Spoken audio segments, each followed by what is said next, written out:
Vamos, por favor, vamos prestar atenção. Muito obrigado. Você gostou? Está ótimo. Senhores, bom dia. Essa reunião é por solicitação minha ao presidente da República, porque nós iríamos apresentar isso à imprensa, que não foi apresentado, e começaram uma série de especulações sobre esse plano de retomada. Então, eu solicitei ao presidente uma reunião com os ministros, porque o plano não vai ter efeito se todos os senhores não nos ajudarem, cada um na sua área, claro. Tá? Na hora que nós precisarmos das pessoas para a coordenação do plano, o ministério que não colocar uma pessoa realmente que seja envolvida e tenha capacidade para poder coordenar e executar, esse ministério vai ficar mais fraco e aí o plano todo fica meio capenga. Tá? É uma apresentação de 10 minutos no máximo, mas é somente isso. Eu pediria também aos senhores que a finalidade não é reunião de ministros para nós discutirmos nada, é simplesmente para apresentarmos o plano. Como é que saiu essa ideia? Então, eu estava conversando com diversos ministros, entre eles Rogério Marinho, o Tarcísio, inclusive o nome do plano, eu roubei do plano do Tarcísio, né? Pedi autorização a ele e roubei. É um plano Marshall brasileiro. Né? E eu comecei a observar que tinha plano do Ministério de Desenvolvimento Regional, que a economia tem plano, que a saúde tem plano, e não estava havendo uma coordenação, uma sinergia. Então esse foi o motivo dessa reunião aqui. Eu vou procurar ser bem breve no objetivo. Por favor, passa para mim. Muito bom. Passou tudo, acabou. Então vamos acabar. Você está no fim, está errado, cara. Passa por mim. Muito bom. Os senhores podem observar o seguinte. Eu comecei com o presidente. O problema, nós estamos invertendo a questão de uma lógica de raciocínio. Nós temos um problema, né? Nós temos esse problema, temos que ver quais são as consequências negativas desse problema. Todo mundo sabia, sanitárias e econômicas, ninguém tem dúvida, com reflexo em todos os ministérios. Mas o foco não é na solução do problema, o foco hoje, de uma maneira geral, é quem é o culpado. Né? E nós queremos recolocar, vamos dizer assim, readequar isso aí para como o governo deve reagir a esse problema para achar uma solução para as duas consequências negativas que ocorrem. Próximo. Então, é um programa. O programa se chama Pro Brasil. Tá? Dou crédito ao azar do Tarcísio por ele ter conversado comigo. Eu gostei e voltei. Né?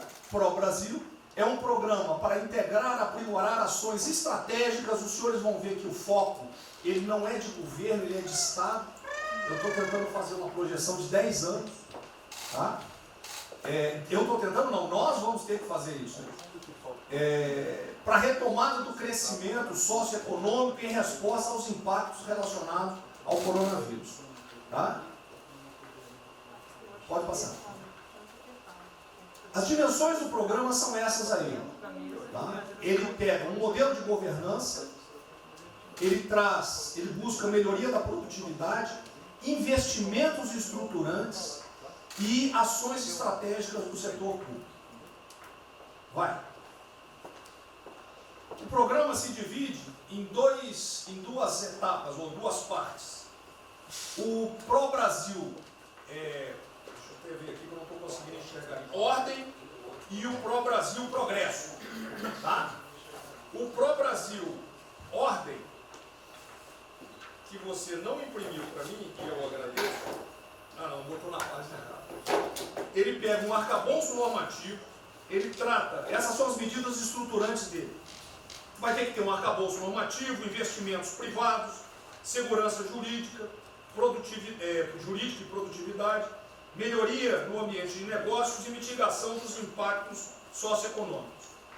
Na parte de investimento, ele foca em obras públicas, parcerias do setor privado. Esse programa também tem um foco na redução das desigualdades regionais. Tá?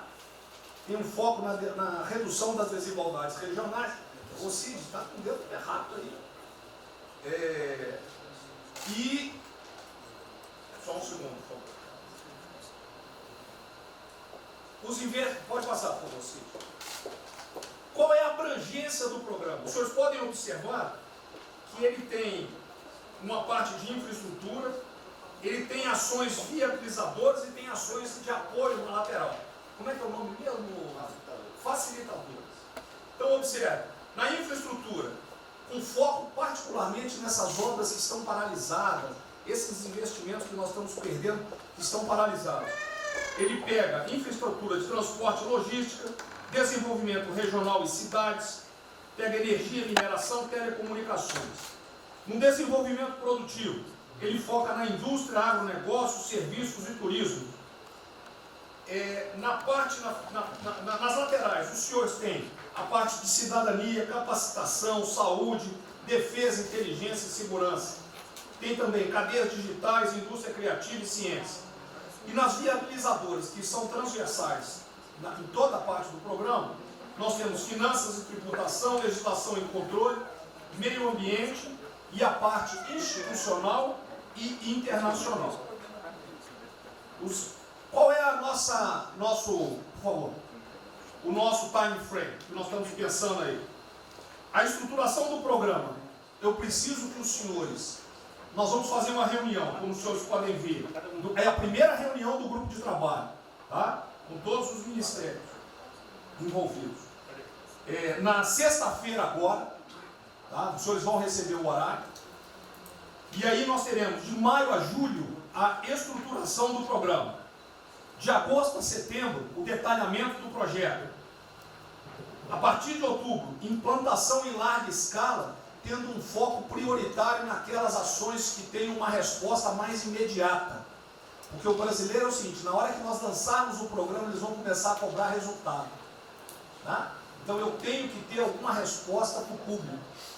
E a efetividade dos processos de monitoramento, na realidade não está no final, ele está durante todo o processo.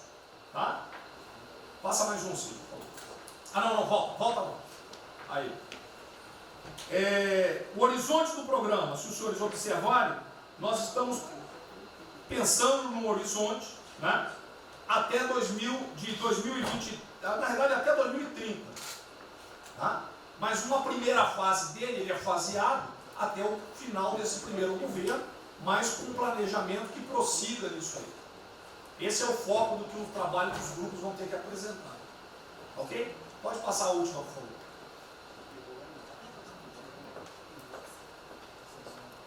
É sem sombra.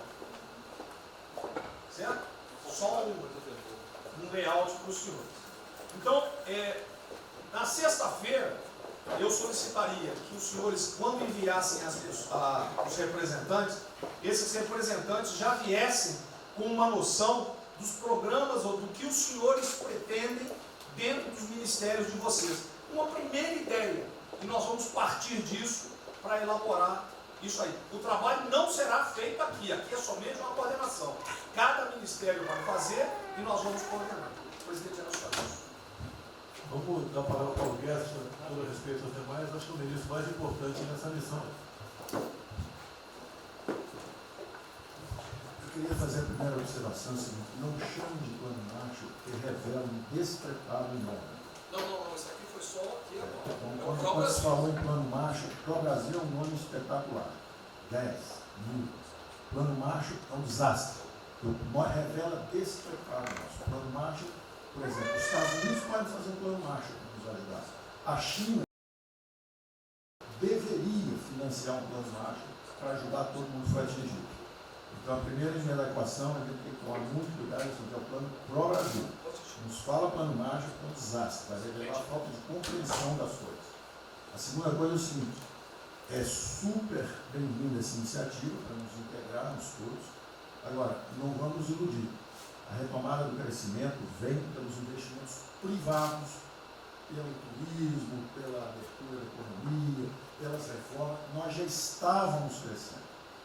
Voltar numa agenda de 30 anos atrás que é investimentos públicos financiados pelo governo. Isso foi o que a Dilma fez 30 anos. Então está cheio de gente pensando nessa eleição agora e botando coisa na cabeça de todo mundo aqui dentro. São governadores querendo fazer a festa, são às vezes ministros querendo aparecer, tem de tudo. E todo mundo vem aqui, vamos crescer, agora tem que crescer, tem que ter resposta imediata, o governo vai gastar. O governo quebrou. O governo quebrou em todos os níveis. Prefeitura, governador e governo federal. O que nós conseguimos fazer? Nós sinalizamos o contrário.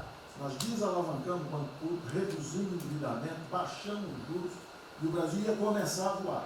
Então, se a gente lançar agora um plano, todo o discurso é conhecido, acabar com as desigualdades regionais, na língua, claro. Está lá, são os detalhes dele. É bonito isso. Isso é o que o Lula e a Dilma estão fazendo há 30 anos. Se a gente quiser acabar igual a Dilma, a gente segue esse caminho. Então, eu acho o discurso bom, mas nós temos que tomar cuidado e reequilibrar as coisas. Não pode o ministro, para querer ter um papel preponderante esse ano, destruir a candidatura do presidente, que vai ser reeleito se nós seguirmos o plano das reformas dos documentos originários.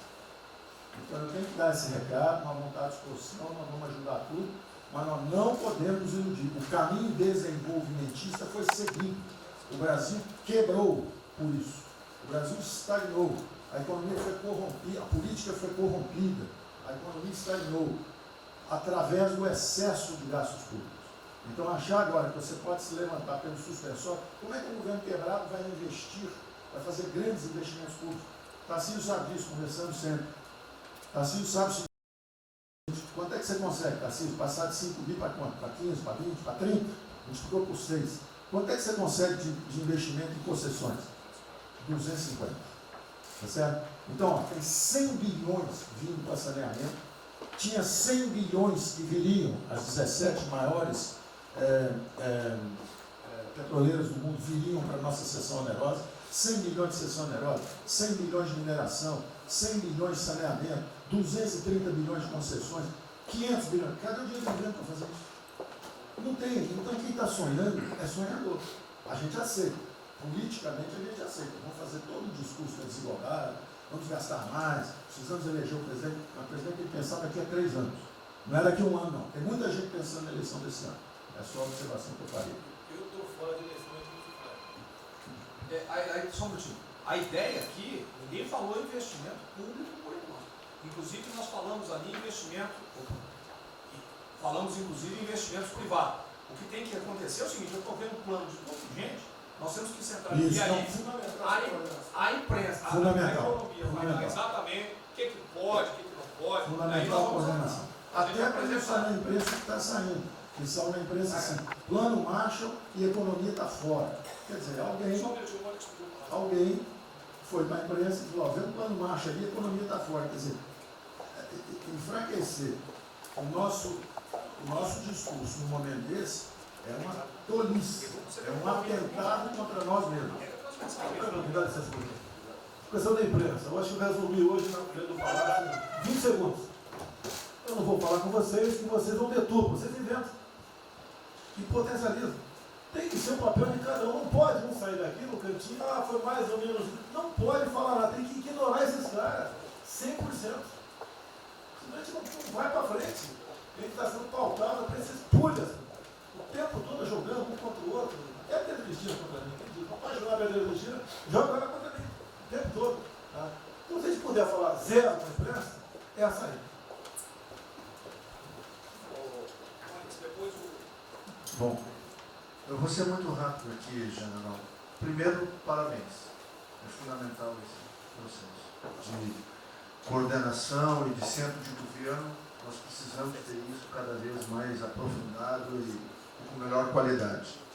Segundo, eu quero, não precisa, mas eu quero me somar a essa visão do ministro Paulo Guedes, porque, vamos lá, nós recebemos o governo com 36 mil obras paradas.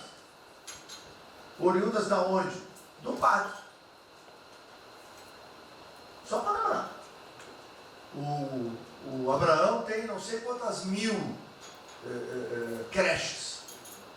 3 mil creches paradas que somam nessas 36. Então, o que nós trouxemos para o Brasil e como é que nós começamos o ano, eu vou lembrar, presidente, o senhor sempre disse, é muito triste ver um brasileiro chegar no exterior e ser recebido com o manto da desconfiança. Pois nós passamos, Paulo Guedes, o ano todo, Tarcísio, Tereza, Bento, o nosso ministro Marcos Pontes e outros, andando pelo mundo e fazendo o quê? Vendendo o Brasil. Terminamos o ano, lembra do número, 482 bilhões de investimentos para os próximos 20 anos. Uma boa parte, mineração, petróleo, por aí vai. Recebemos 90 bilhões de bônus de outorga. Nós temos 10 bilhões de dólares do governo da Arábia Saudita que precisa definir onde é que vai votar. Mas o príncipe autorizou. São 50 bilhões de reais. A dinheiro de ouro.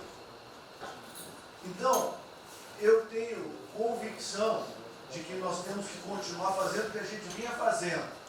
Ou seja, aprofundando a participação da sociedade. Nós temos uma coisa emblemática aqui, que é a Lei da Liberdade Econômica, que pela primeira vez na história do Brasil, desde que o Brasil é Brasil, o cidadão diante do Estado tem razão, até que o Estado prova ao contrário. Foi isso que fez os americanos, que há 200 anos atrás eram muito mais pobres do que nós, ser muito mais ricos do que nós. Então, o aprofundamento são sim das reformas, é sim ousar e ter uma reforma tributária que baixe o imposto no Brasil, reduz a carga tributária, estou falando sério. A gente nunca discutiu isso entre nós, mas isso tem que caminhar para isso. Por quê? Porque aí nós damos fôlego à iniciativa privada para que ela faça o que tem que fazer e nós vamos ser mediadores desse processo. Apenas. E sinceramente, eu acho que todo o nosso esforço nos próximos dias tem que ser como é que nós mantemos a nossa linha, porque nós terminamos o ano, ministro Ernesto, ministro Tarcísio. O senhor foi recebido na Federação das Indústrias Alemãs com um slide que mostrava a 163 para os caminhões atolados e a 163 pavimentado. E o presidente que coordenava aquele momento, eu estava lá lhe aguardando, voltando da Rússia, disse ao senhor, o que vocês brasileiros fizeram que nós não acreditávamos que vocês recuperaram a confiança e estão fazendo tantas transformações. Então, presidente, só para concluir, 100% dessa linha, mas que a gente não perca o foco original, porque por onde a gente estava caminhando, nós recuperamos a confiança externa e externa. Fomos acometidos de algo muito grave, que é uma doença, e que foi levado ao paroxismo da histeria, porque serve ao interesse de muitos, os mais variados, eu não vou aqui detalhar. Mas, sinceramente, temos que rapidamente voltar ao que nós estamos fazendo, porque nós estamos no caminho certo, e a prova disso é que todo mundo voltou a olhar o Brasil como esse. Bom, eu vou partir do princípio que todos que estão aqui são bem intencionados e querem bem do Brasil. Tá? Então, nós não acreditamos em teoria da conspiração e que ninguém quer só lavar os alicerces da República nem abalar a administração do presidente Bolsonaro. Eu quero lembrar a todos que não existem verdades absolutas. Por favor, vamos refletir. O que está acontecendo hoje no mundo não tem parâmetro nos últimos 100 anos. O que está acontecendo hoje no mundo vai permitir, de acordo com a FMI, que foi a previsão de uma semana atrás, de uma diminuição de quase 3% do PIB mundial, no caso do Brasil de mais de 5%. Não tem parâmetro. Em situações extraordinárias, remédios extraordinários de forma circunstancial. Isso não significa que nós tenhamos a necessidade de implantarmos uma política permanente. O ministro Braga Neto está, na sua apresentação, ele estabelece, inclusive, um limite temporal e deixa claro que é uma política de Estado. O que eu peço é que nós tenhamos aqui as mentes abertas e que os dogmas, quaisquer que sejam eles, sejam colocados de lado nesse momento. Porque os governos do mundo, certamente, têm a capacidade de entender o que está se passando. Eu tenho visto governos extremamente liberais preparando programas de reconstrução, levando em consideração a necessidade de que o Estado mercado nacional passa a ter um papel diferente como tomador de risco nesse momento em que há uma queda abrupta da liquidez. O ministro Onyx fala com muita propriedade da Arábia Saudita dos 10 bilhões de dólares. É bom lembrar, está aqui o ministro Bento, que está se pagando para se retirar petróleo do mundo. Os países vão utilizar suas respectivas liquidez para resolver os seus problemas de infraestrutura e de retomada das suas economias. Nós temos que ter segurança jurídica, senhor presidente, respeito a contratos, senhor presidente, capacidade de alavancar recursos privados com a inversão de recursos públicos, sim. É bom lembrar que eu tenho ouvido falar, não sei se é verdade, depois vai colocar na ponta do lápis, que a gente pode chegar a 600 bilhões de reais esse ano de ajuda a empresas e a pessoas físicas. Recursos do governo federal, fruto de endividamento do governo, desse governo, que vai terminar o ano com um déficit 4, 5, 6 vezes maior do que estava precificado no início do ano. Caiu um meteoro sobre as nossas cabeças. Então, por favor, nós não podemos começar a discussão com verdades absolutas e com dogmas estabelecidos ao longo de 100 anos, em função de uma catástrofe que se abateu sobre o mundo, que os governos de todo o mundo estão se debruçando sobre o assunto, entendendo que muda o papel do Estado. Senhor presidente, é bom lembrar que quando houve a unificação da Alemanha, eu acho que esse é um fato histórico irrefutável, o Estado alemão entendeu e fez um pacto de que haveria necessidade de investir em capital humano e infraestrutura na Alemanha Oriental para diminuir desigualdades regionais. E esse é um pacto do Brasil. Essa pode ser uma catástrofe que vai nos afundar, ou pode ser uma onda para a gente surfar, uma alavanca para reparar o país. Todos os países do mundo estão submetidos ao mesmo processo. Vai depender da nossa capacidade de termos uma opção clara de que forma vamos sair desse problema. Se vamos gastar 600 bilhões de reais para resolver uma situação que é emergencial e todos reconhecemos que é necessária, e darmos segurança à população, no caso alimentar, para evitarmos o caos, para diminuirmos a mortandade das empresas, tudo bem, está correto, essa é a boa direção. Por que não 5, 6, 7% desse total, 10% desse total, em obra de infraestrutura? Por que não termos a capacidade de alavancarmos o emprego no momento em que a retomada, todos os economistas aqui reconhecem, vai ser muito lenta? Bom, eu só estou falando isso, presidente, para que nós possamos ter essa discussão sem dogmas, sem verdades absolutas, sem a preocupação de que as coisas continuam como eram antes. Não são como eram antes. Aqui e no mundo inteiro. É isso, presidente.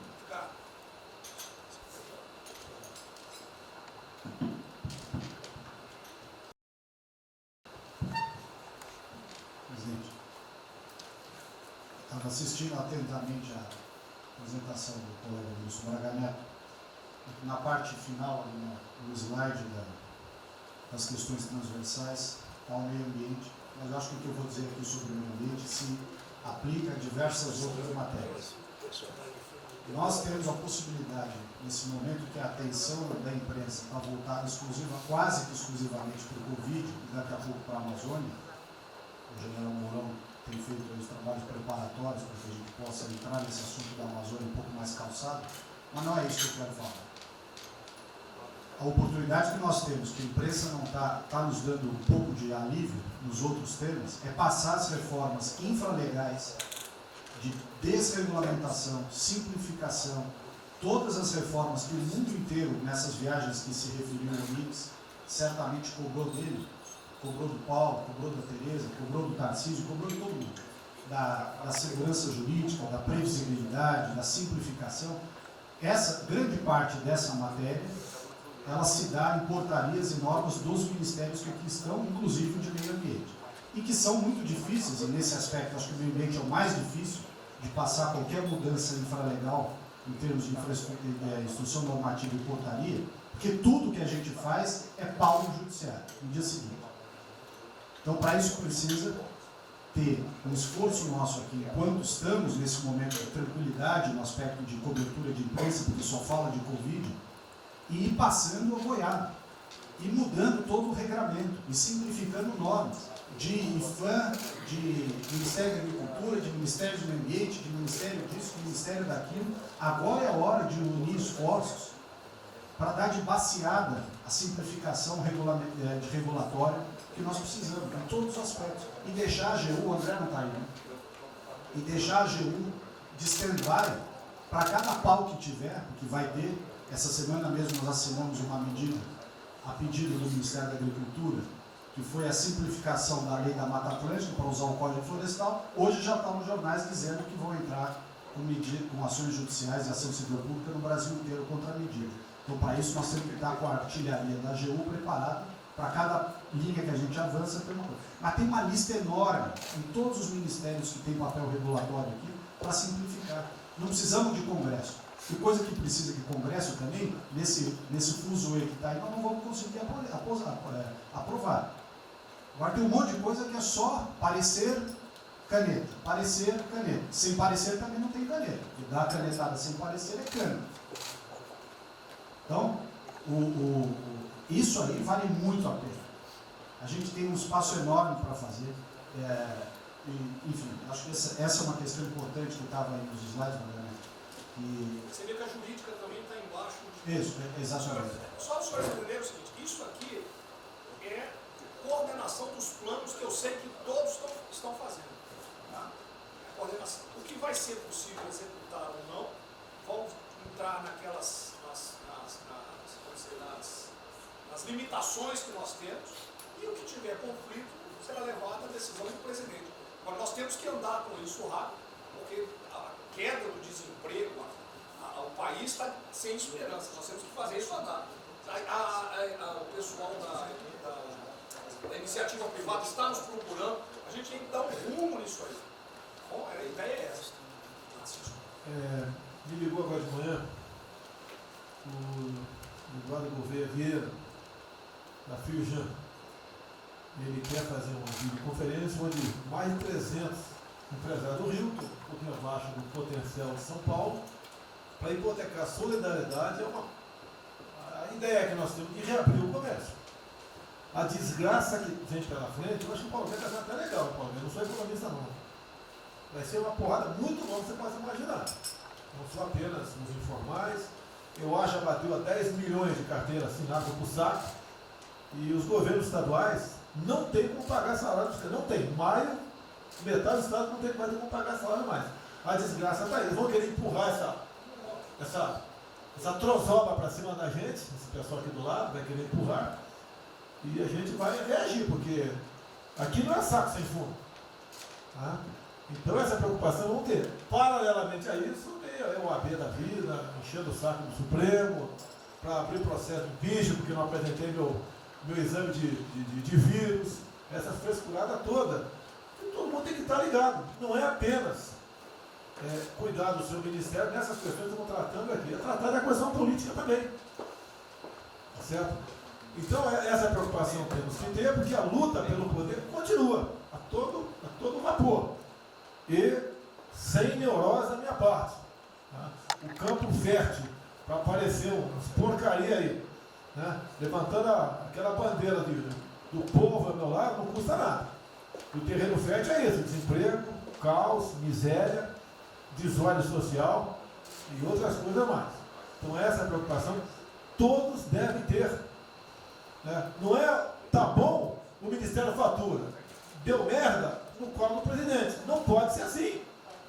Hoje eu vi o Magno Malta me defendendo. O Magno Malta, desculpa aí, foi tratado lá atrás para ser vice. Depois ele resolveu não ser, tudo bem. Depois foi tratado para ser ministro, tudo bem. Agora, politicamente, ele nunca me deu uma alfinetada e sempre está defendendo os problemas que ele tem. Então, não é o ministro ir de peito aberto entrar no covil dos leões. Mas não pode. Né? Por exemplo, quando se fala em possível impeachment, ação no Supremo, baseado em filigranas, eu vou em qualquer lugar no território nacional. Ponto final. O dia que for proibido de ir para qualquer lugar do Brasil, pelo Supremo acabou o mandato. E espero que eles não decidam, ou ele, né, monocraticamente, querer tomar certas medidas, que daí nós vamos ter uma crise política de verdade. E eu não vou meter o rabo dentro das pernas. Zero. Certo? Porque se eu errar, se achar um dia ligação minha com o empreiteiro, dinheiro na conta nas ruas, porrada, sem problema nenhum. Vai para o impeachment e vai embora. Agora, com frescura, com babaquice, não. Até em cima do que eu falei, em frente ao Forte Apache. Eu sou o chefe supremo das Forças Armadas. Ponto final. O pessoal estava lá, eu fui lá, dia do Exército. E falei algo que eu acho que não tem nada demais. Mas a repercussão é enorme. Oh, AI-5. Cadê o AI-5? Acabou, o AI-5 não existe adicional no Brasil mais. É uma besteira. Artigo 142. É o pessoal que não sabe interpretar a função. Agora, em cima disso, fazer uma onda. Vamos ouvir deputados, empresários, seja o que for. Agora, quando a Câmara fala lá dentro, uma homenagem a Che Guevara, a Mao Tse Tung e tudo mais, não tem problema nenhum. Quando o Partido Comunista do Brasil faz suas convenções e do lado lá, Fidel Castro, não tem problema nenhum. Quando um coitado levanta uma placa de AI-5, eu estou me lixando para aquilo, não existe AI-5. Não existe. Artigo 42. Nós queremos cumprir o artigo 42, todo mundo quer cumprir o artigo 42. É haver necessidade, qualquer dos poderes pode, né, pedir às Forças Armadas, né, que intervenham para restabelecer a ordem no Brasil, naquele local, sem problema nenhum. Agora, todos, né, têm que se preocupar com a questão política e aquele direito, tira a cabeça da toca, porra. Não é só ficar dentro da toca o tempo todo, não. Estou bem, estou cuidando da minha imagem, a minha imagem está aqui, eu sou bonitinho, e o requisito todo, não, tem que fazer essa parte. Então é isso que eu tento falar com você, que depois de um certo momento, onde chegar a cabeça dessas pessoas, fica difícil voltar atrás. Daí que é uma crise, é uma crise. Não tenho amor por esse mandato, por a cadeira de presidente. Zero. Não vou provocar ninguém.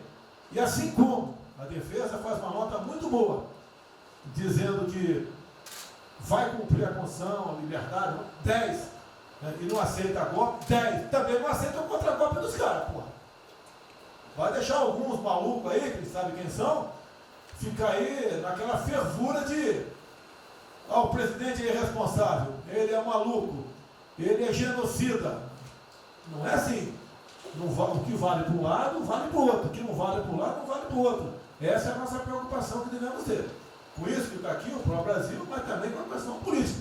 Se nós começarmos a falar com propriedade, e tem muita gente que fala muito melhor do que eu, e tem um conhecimento muito melhor do que eu, tem que falar, discretamente, mas tem que falar, para não deixar subir a temperatura, que é só porrada o tempo todo em cima de mim. E vou continuar indo em qualquer lugar do Brasil, ponto final, não é problema meu. Tá certo? Se eu não tivesse direitinho de vir, prefeitinho lá no fim do mundo, um jaguapoca do prefeito, manda prender. Tem que a justiça se posicionar sobre isso, porra. Tem que se posicionar sobre isso abertamente. Não admitimos prisão por parte do prefeito no decreto. Tem que falar, não é ficar quieto. E aquele direito aqui, todos têm que falar isso aí, não é só a justiça. Todos têm que falar. Não é ficar, toca o barco não e vamos em frente. Tá? Então é isso que eu apelo a vocês, pô. Essa preocupação, acordem para a política e se exponham. Afinal de contas, o governo não só. E se eu cair, cai todo mundo. Agora, vamos cair, se vai cair um dia, vamos cair lutando, uma bandeira justa, não por uma babaquice de exame antivírus, pô. Pelo amor de Deus, pô. Tá? Eu, até já bem claro, de uns 8 anos para cá, quando pedia farmácia de manipulação, um remédio qualquer, eu falava com o médico. Bota um nome de fantasia, porque se for o meu nome para lá, como era sempre um cara manjado, né, tem 3, 4 que vão manipular lá o medicamento, pode me envenenar, pô. E assim é a mesma coisa a questão do vírus, entre outros. De acordo com o interesse, o cara dá negativo, ou dá positivo, depois que deu, vai para a contraprova, vai dar problema. E nós sabemos, tá certo, que nós temos um compromisso com a verdade. Eu jamais mentiria se não tivesse realmente um exame negativo. Jamais eu mentia negativo, deu positivo, vice-versa. Jamais. A verdade é acima de tudo. Então é um apelo que eu faço a todos que se preocupem com política para não ser surpreendido. Eu não vou esperar o barco começar a afundar para tirar água. Estou tirando água e vou continuar tirando água de todos os ministérios. Tocante a isso. A pessoa tem que entender. Se não quer entender, paciência, pô. E eu tenho o poder e vou interferir em todos os ministérios, sem exceção. Nos bancos eu falo com o Paulo Guedes, se tiver que interferir. Nunca tive problema, zero problema com o Paulo Guedes. Agora os demais, vou. Eu não posso ser surpreendido com notícias. Eu tenho a PF que não me dá informações. Eu tenho as inteligências das Forças Armadas que não têm informações. A BIM tem seus problemas. Tem algumas informações. Só não tenho mais porque está faltando, realmente, temos problemas. Aparelhamento, etc. Mas a gente não pode viver sem informação. Quem é que nunca ficou atrás da porta ouvindo que seu filho ou sua filha está comentando? Tem que ver, depois que ela engravida, não adianta falar com ela mais. Tem que ver antes. Depois que o moleque encheu os cornos de droga, não adianta mais falar com ele, já era. A informação é assim. Eu estava vendo, estudando esse fim de semana aqui, como é que o serviço chinês secreto trabalha nos Estados Unidos. Qual a preocupação nossa aqui? É simples o negócio. Não deve falar publicamente. Deve falar como? Está todo mundo vendo o que está acontecendo?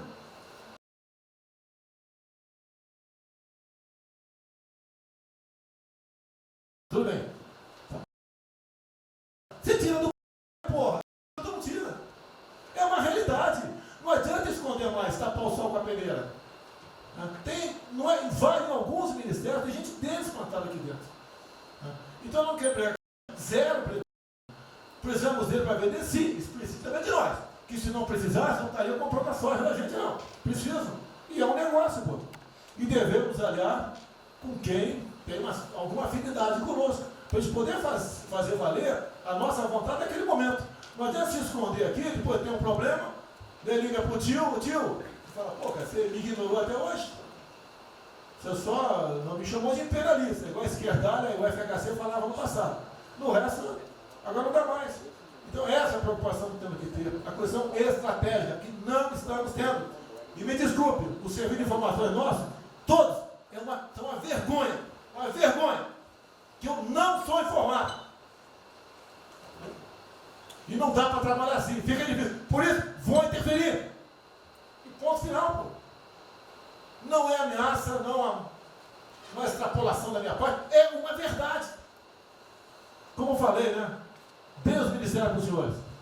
O poder de veto. Mudou agora, tem que mudar. E eu quero realmente governar o Brasil. Nós precisamos de todos aqui, como disse o Marinho, né? Aqui é o mesmo barco. Se alguém cavar no porão aqui, vai todo mundo para o saco aqui, vai todo mundo morrer afogado. Então é isso que a gente precisa. É pensar além do que tem que fazer internamente aqui. Quando eu explodi em metro, conversei com o Paulo Guedes. Desculpa a linguagem, é uma putaria em metro. Trocar tacógrafo, trocar taxímetro, botar chip na bomba de combustível, putaria, igualzinho tomar 3 pinos. Está muito bem agora, parece que foi uma porrada. Botou um coronel. O coronel é formado pelo INE. Eu ia botar um coronel, você vai ter uma formação. Tá? E assim nós devemos agir. Como está discutindo agora, IFAM, está lá vinculado à cultura. Eu fiz a cagada em escolher, não escolher uma pessoa que tivesse também outro perfil. Uma excelente pessoa que está lá, tá? Mas tinha que ter outro perfil também. E vamos parar com a capa no Brasil. Compara do Luciano Hang. Encontra lá um cocô petrificado de índio, para a obra. Para a obra. O que tem que fazer? Alguém no IFAM que resolva o assunto. E assim nós temos que proceder. E assim, cada hora, como eu falei da Tereza Cristina, que mudou a questão normativa, revocou a questão normativa, ajudou 400 mil pessoas no Vale do Ribeira, parabéns. Assim são outras decisões. A questão de armamento, tá? As questões de... por quê? Espera aí. Ministro da Justiça, por favor. Foi decidido há pouco tempo que não podia botar algema em quase ninguém. Por que estão botando algema em cidadão que está trabalhando, ou mulher que tem praça pública, e a justiça não fala nada? Tem que falar, pô! Vai ficar quieto até quando? Ou eu tenho que continuar me expondo? Tem que falar, botar para fora, esculachar. Não pode botar algema. Decisão do próprio Supremo. E vão ficar quietos até quando? Fica humilhando o nosso povo, porque isso está crescendo. O pessoal fica apontando para mim, votei em você para você fazer alguma coisa. Votei em você para você tomar decisões, para você brigar. E é verdade. Eu estou me lixando com a reeleição. Eu quero mais que alguém seja eleito, se eu vier candidato, tá? Eu quero ter paz no Brasil, mais nada. Porque se for na esquerda, uma porrada de vocês aqui tem que sair do Brasil, que vão ser presos. E eu tenho certeza que vão me condenar por homofobia, 8 anos por homofobia. Ele inventa o racismo, como inventaram agora por Von Traub. Desculpa usar a puta que eu pariu. O Von Traub pode falar uma merda do mundo, mas racista? Vamos ter que reagir, pessoal. É outra briga. Tem que ser um governo com altivez. Se expor, mostrar que nós temos o povo do nosso lado. Que nós somos submissos ao povo. Nós queremos realmente, é como disse, se não me engano, Margaret Thatcher, né? Ou Reagan, não sei, para ter conduzido pela porra brasileira, ponto final. Onde o povo está, vamos estar juntos. Eu não convidei ninguém para ir para frente do Forte Apache. Ninguém, zero. Estava na casa do meu filho, fiquei sabendo, vou para lá. A empresa está falando agora que não sei, 2 ministros militares aí não aceitaram meu convite. O dia que ou eu convido o ministro para o churrasco em casa, eu pago a missão. Eu vou pagar a missão. A missão for absurda, o ministro falou, tchau, estou fora. Tá certo? Ou vai e fica puto, mas vai puto. E jamais eu vou pagar uma missão escrota para quem quer que seja. Nem no quartel fazer isso com o recruta, nem no quartel. Tá certo? Quem tirar o nosso convívio aqui, que é muito bom, partir para essa linha. Não estamos em desespero, nós estamos bem. Não somos acusados de desvio, de corrupção, nada, está zero. Temos problema pela frente, vamos tentar solucionar. Eu tenho conversado com vários ministros e vamos solucionar, porque o destino do Brasil está na mão desse grupo privilegiado que está aqui. E eu não seria nada sem vocês. Vocês não seriam ministros sem eu, duvido. Dificilmente eu tenha sido ministro se tivesse uma Haddad aqui, eu duvido. Podia aceitar por alguns dias, né? Depois ver a sacanagem que ia ser, não ia ser diferente do que foi os 2 anos anteriores do PT, né? Ia pedir para sair. Então, um apelo para vocês: todo mundo se preocupa com o futuro do Brasil, com a questão política.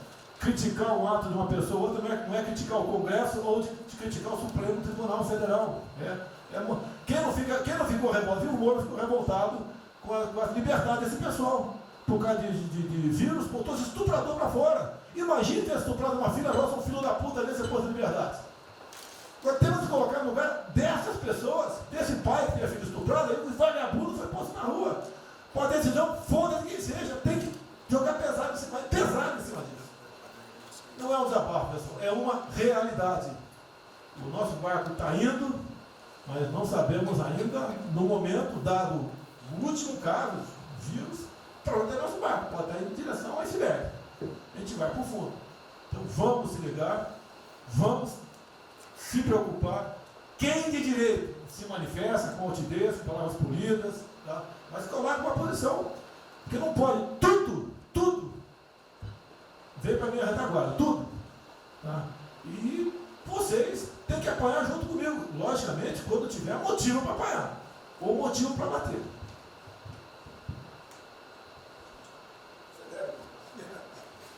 Não, eu já caí.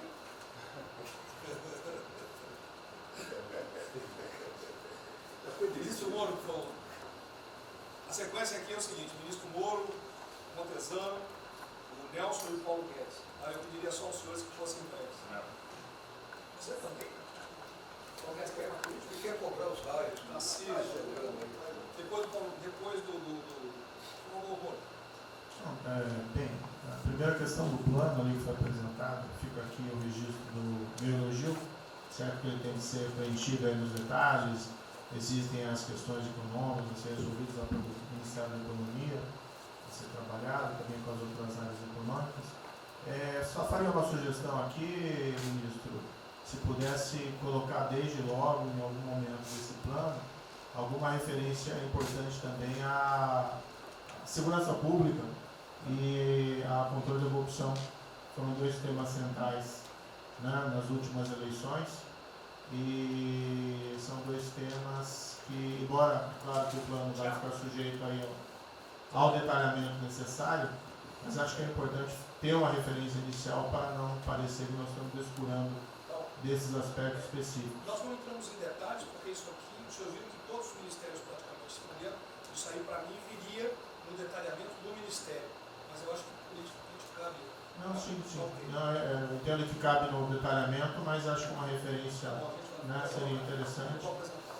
Tem que apontar também que foi uma vitória do governo, do presidente. No passado houve uma queda expressiva desses principais indicadores criminais. Isso, embora seja mais vinculado com a questão da vida e segurança das pessoas, também é um fator importante para o investimento econômico, para também melhorar o ambiente econômico. E o controle da corrupção também é pressuposto. Né? Então, faria exclusivamente essa sugestão específica. Muito obrigado. Já está anotado. Montezano? Ministro, primeiramente, parabéns. Acho que é um momento oportuno para a gente começar a falar do dia seguinte. O próprio ministro Guedes, nas discussões que temos tido nas últimas semanas, tem nos orientado. O BNDES foca na reconstrução, foca no dia seguinte, porque a crise de saúde vai demorar alguns meses e a reconstrução muito mais meses do que isso. Então é muito oportuno a gente já começar a discutir isso. Segundo, aqui eu subscrevo as palavras do ministro Salles. O que a gente tem observado nos projetos e concessões, etc., uma parte crítica, essa legislação para o funcionamento da máquina pública. É um momento muito oportuno para a gente aproveitar isso. Isso faz uma baita diferença no preço de um projeto, na velocidade, faz muita diferença. Então, eu subscrevo aqui as palavras do ministro Salles. E, por último, ministro, quando eu assumi o banco em julho, o banco estava montado como uma fábrica de empréstimo. O banco, durante 15 anos, foi uma fábrica de empréstimo. De julho até hoje, a gente fez uma reestruturação completa no banco, montando o que eu acredito hoje ser já o maior banco de investimento do Brasil em pessoas, e um banco de investimento de serviços focado em planejamentos econômicos setoriais e estruturação de projetos. Tá? O banco já está atuando dessa forma. Temos um vasto conhecimento setorial, um vasto conhecimento de planejamento, já está rodando a contento, e esse BNDES de hoje se parece muito mais com o BNDES de 20 anos atrás. Era o BNDES que planejava e estruturava esses projetos do Brasil. Então, eu queria colocar aqui à sua disposição, que nos use, estamos a serviço. Então, o que o senhor achar adequado, razoável, tanto no fornecimento de informações, mas como também nesse planejamento, na coordenação, temos já um modo operante, uma estrutura que é plug and play.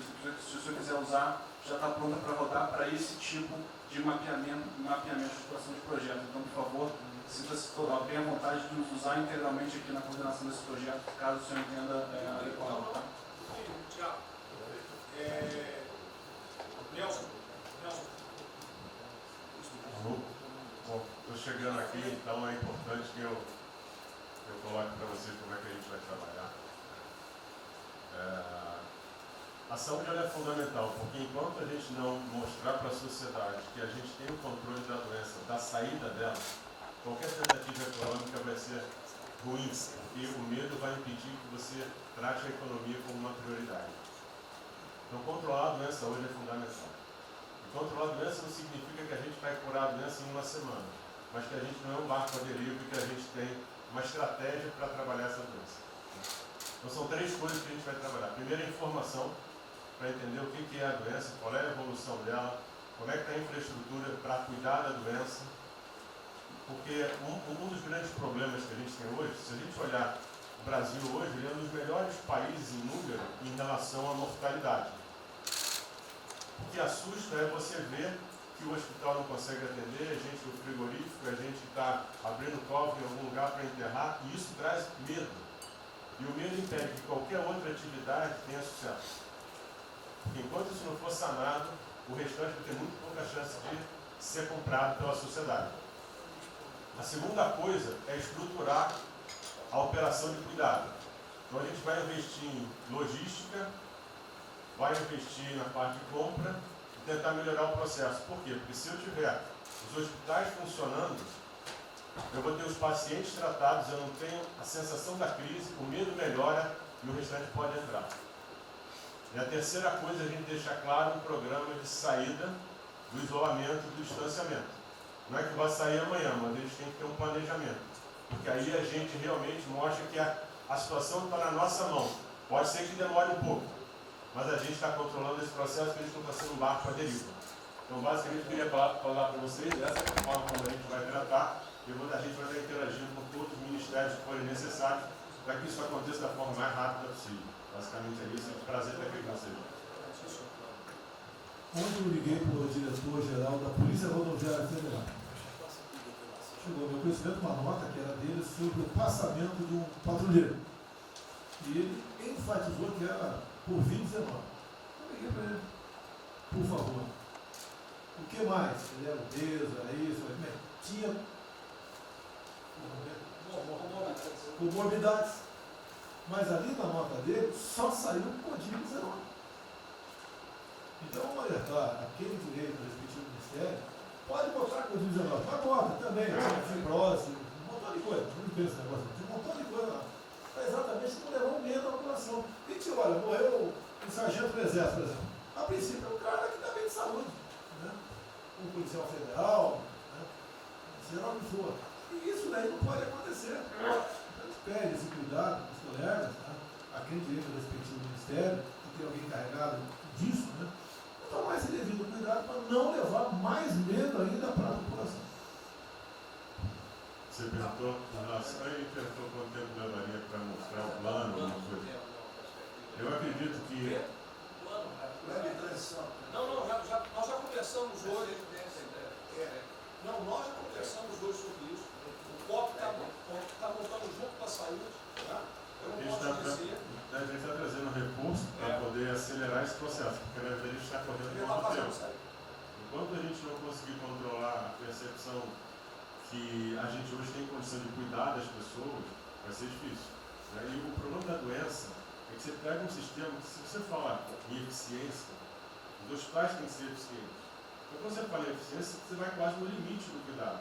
Você não tem sobra, você não tem gordura. Quando você pega uma doença que chega, que é muita gente ao mesmo tempo, você não consegue ter agilidade para preparar o sistema para cuidar dela.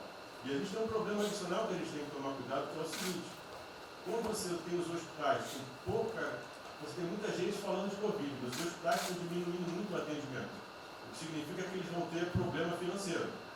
Se isso prorroga, esses hospitais vão ter cada vez mais dificuldade. Você vai poder ter um hospital mais sucateado, um hospital fechado. O que está acontecendo hoje?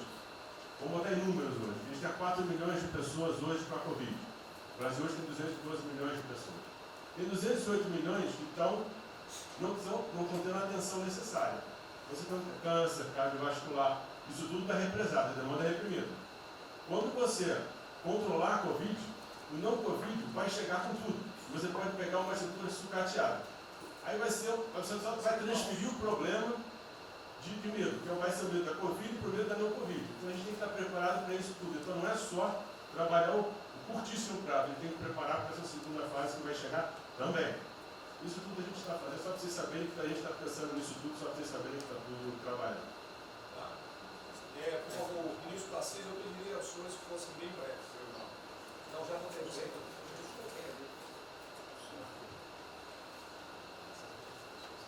Só para louvar a iniciativa, acho que é importante essa coordenação da Casa Civil. Tenho certeza que é o que a sociedade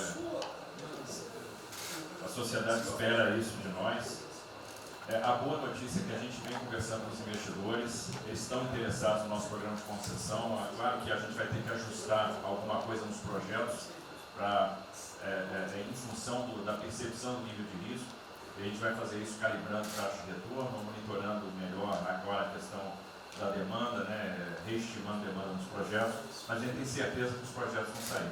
Qual o cuidado que a gente tem que ter? A gente fala em 250 bi de investimento, só que concessão funciona o seguinte: o que a gente contratar agora vai gerar investimento em 2023, 2024, não é imediato. E a gente vai precisar de fazer alguma coisa imediata, e aí tem que ter a inteligência, porque também não adianta. Isso, me dá lá 30 bi por ano, não vou gastar, eu não vou usar. Eu não vou ter condição de fazer, de usar isso. Né? Porque nos períodos altos lá que a gente executou mais, a gente consegue ali ter uma capacidade operacional de executar 13, 14 milhões máquinas. E a gente já tem 8 de orçamento por ano. Então, no final das contas, a gente fazendo as contas e vendo o que nós já temos de projeto pronto, o que é necessário, que agrega valor imediato. É um 35 Maranhão lá, que leva a safra para o Porto de Itaqui, que se acabou. Ali eu posso fazer uma intervenção imediata. E o que a gente vai falar? estou falando de pegar os 8 que a gente tem e agregar mais 3, mais 4, 5. É essa a conta. Eu acho que isso é realmente necessário para gerar emprego, para dar a resposta que a sociedade está querendo e conjugando isso com o investimento privado. As duas coisas têm que andar juntas, né? E aí nós vamos dar um bom retorno. A gente está vendo aí o esforço que o BNDES está fazendo, acho que está fazendo um trabalho magnífico, trazendo o banco, trazendo o privado, o sindicato de bancos, para assumir uma responsabilidade que é deles também. O Banco Central injetou um monte de liquidez aí no sistema, para o dinheiro não ficar empossado, e aí preservando o caixa para atuar, né, nesses projetos de estrutura que vai ser fundamental. Então, eu acho que é essa linha que nós precisamos ter, né? E tivemos aí 2 caras aí na história recente que pegaram terra arrasada e entraram para a história. Um foi o Roosevelt, o outro foi o Churchill. O terceiro vai ser o Bolsonaro. Primeiro Guimarães falou.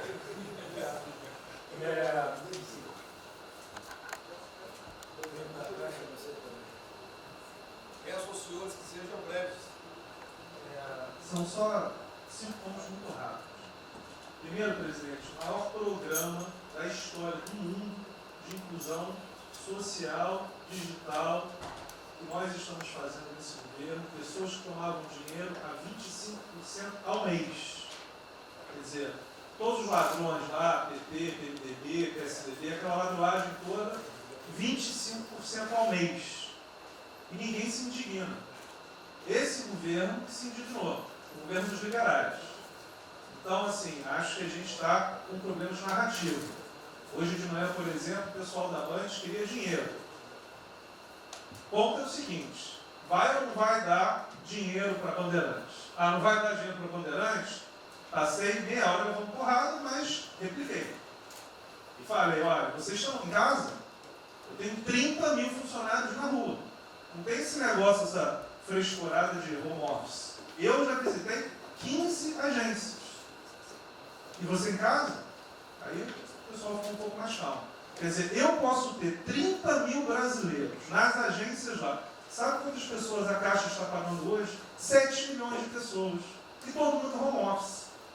Que porcaria é essa? Desculpa o meu ponto, presidente. Quando o senhor falou, eu vou me emocionar. O Luiz Lima, que nadou com meu pai, foi atleta olímpico, teve a esposa e a filha de 14 anos presa ontem, no Camburão. Que porra é essa? Desculpa. Que porra é essa? O cara vai pro Camburão com a filha, que se fosse eu, ia pegar minhas 15 armas e ia dar uma... Eu ia morrer. Porque se a minha filha fosse pro Camburão, eu ia matar ou morrer. Que isso? Estava nadando, é uma atleta olímpica. Você tira a pessoa está nadando com 14 anos. Eu tenho uma filha Maria de 14 anos. Se a minha filha fosse pro Camburão, ou eu matava ou morria. Que isso?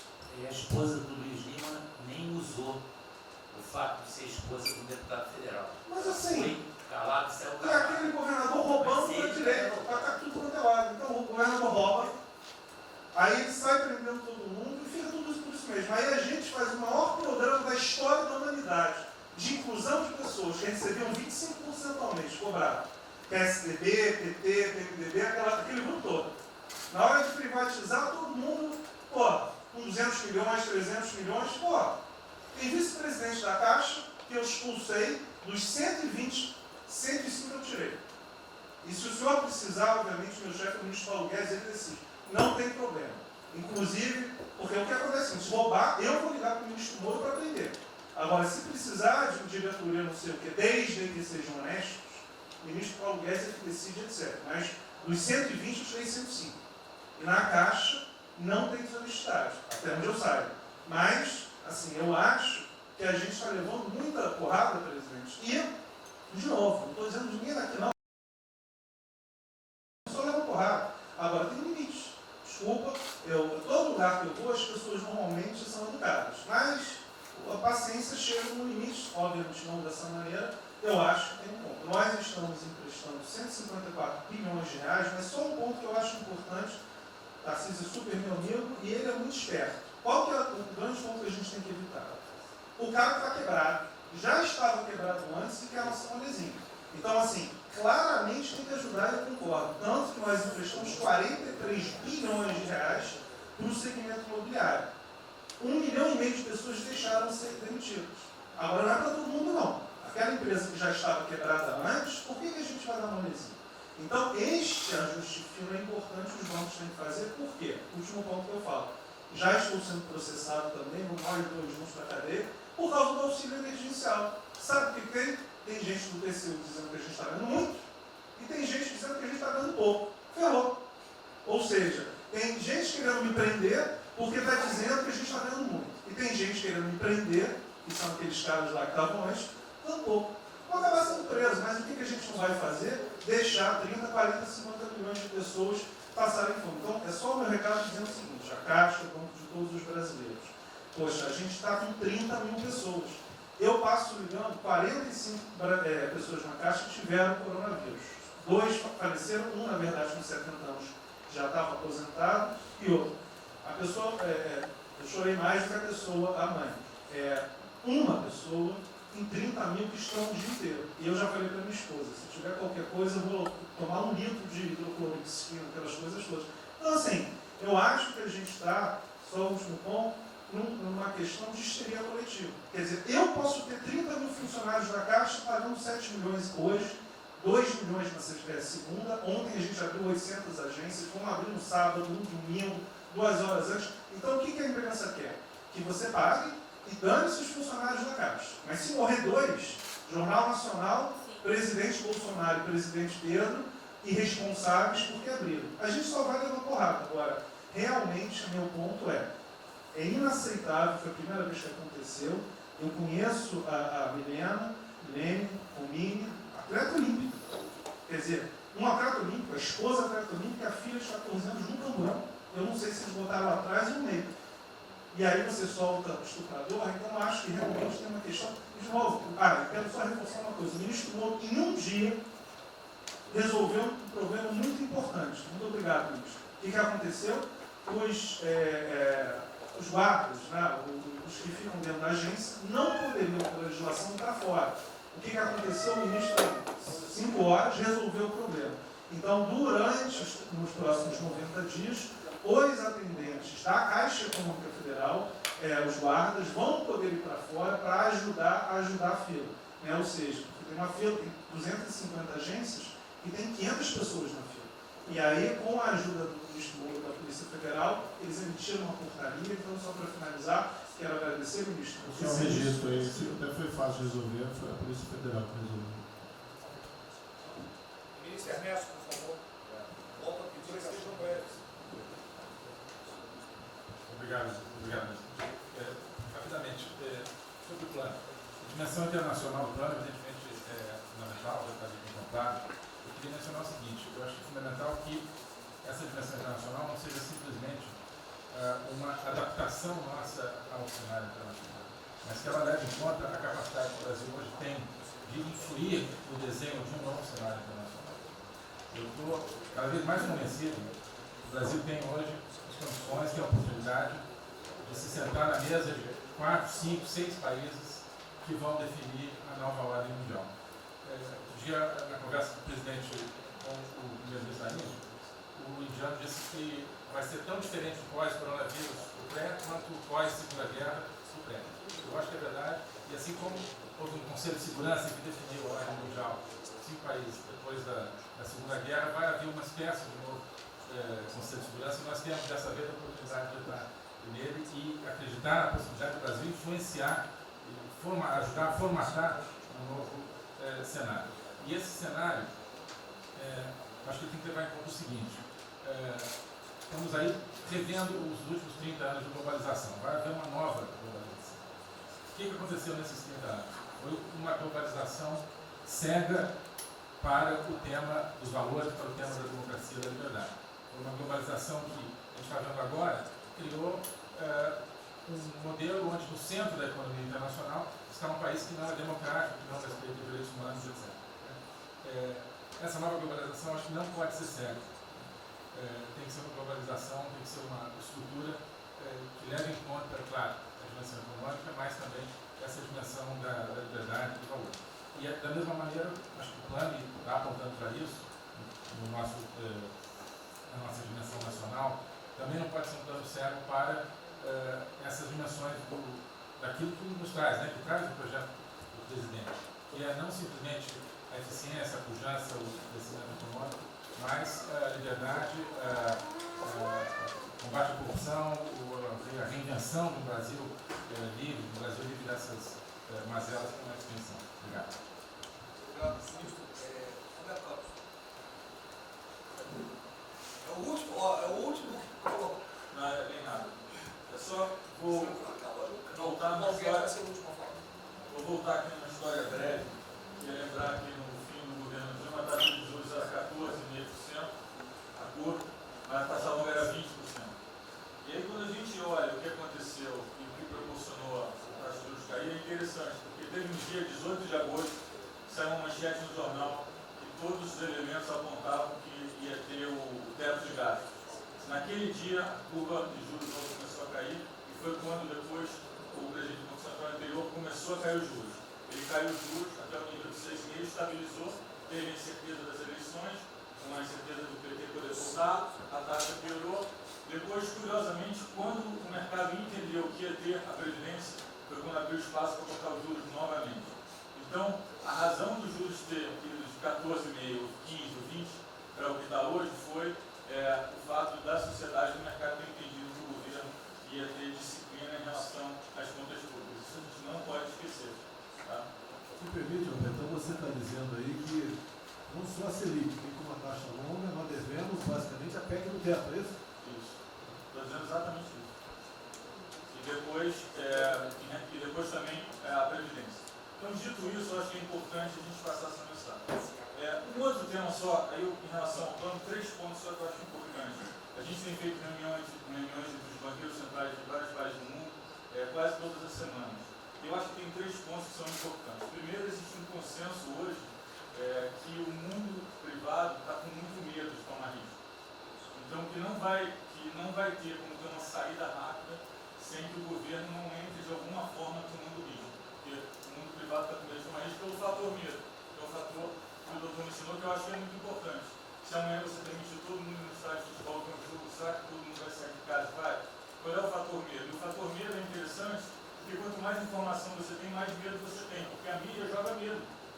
Então você tem hoje uma classe mais alta, tem mais medo que a classe mais baixa, exatamente porque eles têm mais acesso à informação e a informação enviesada. Então, o primeiro ponto é esse tomar risco. O segundo ponto rápido é um tema que eu acho que está muito crescendo também, crescendo bastante, que é a análise, que a gente chama de análise intertemporal. Quando você faz uma ajuda, quando o governo faz um gasto, geralmente acontece 2 coisas. Ou você bota fundo perdido, ou seja, esse gasto não vale nada, e aí vai ter um reflexo na economia, na taxa de juros, ou as pessoas exageram falando esse gasto vai ser um multiplicador. Provavelmente não é uma coisa nem outra. O que eu acho que falta de analisar os gastos do governo é o quanto desse gasto que eu recupero lá na frente, via preservar empregos, via manter uma empresa viva, que ia morrer. Então eu acho que falta análise completa do gasto. O gasto nunca é fundo perdido. Também ele nunca é muito multiplicador, ele é um meio do caminho entre uma coisa e outra. E o que eu acho que falta é a análise de eu vou gastar tanto e esse gasto vai ter essa efetividade. Por exemplo, existe uma percepção do mercado que dinheiro para governador e prefeito é dinheiro jogado fora. Pode ser que seja mentira, mas existe essa percepção hoje. E tem vários vídeos rodando por aí, os senhores devem ter visto, de que o dinheiro vai para a prefeitura e não vai parar, porque vai em bem intangível, que é difícil de controlar. Vai em programa que você nunca tem como monitorar. Então, acho que é importante esse tema de fazer essa análise intertemporal e ver realmente qual é a eficiência do gasto.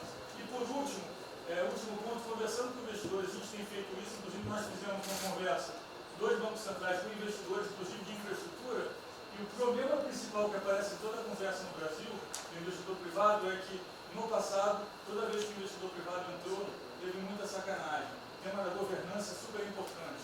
Então, eu estava conversando com o Marinho, a coisa mais importante desse projeto, na minha opinião, é garantir que a governança é boa. O investidor privado ter certeza que ele vai estar junto com o governo, ou ele vai estar em grande parte tomando risco, às vezes o governo vai tomar um pouquinho, mas que é uma coisa que ele não precisa se preocupar na frente da governança. E o jeito de melhorar a governança é colocar agentes internacionais que fazem governança mundial. A gente conversou um pouco sobre isso, só isso. Obrigado. Obrigado. Ministra Damares, por favor. Perdão, Marcelo já falou? Não. Ministra Damares. Ministro, parabéns pela ideia, mas eu preciso lembrar e eu preciso fazer sempre isso para que a gente não perca o foco, a questão de valores, ministro. esse governo tem o pilar dos valores. Não se pode construir nada neste governo sem a gente trazer valores. Nós estamos sabendo, e a gente está falando o tempo todo, que nós não seremos mais os mesmos depois dessa pandemia. O mundo não será mais o mesmo, nós não seremos mais o mesmo, e nós vamos ter que fazer uma revisão de políticas públicas no mundo todo e no Brasil. Nós vamos ter que nos reinventar, com certeza. Neste momento, o que nós estamos vendo aqui no nosso comitê?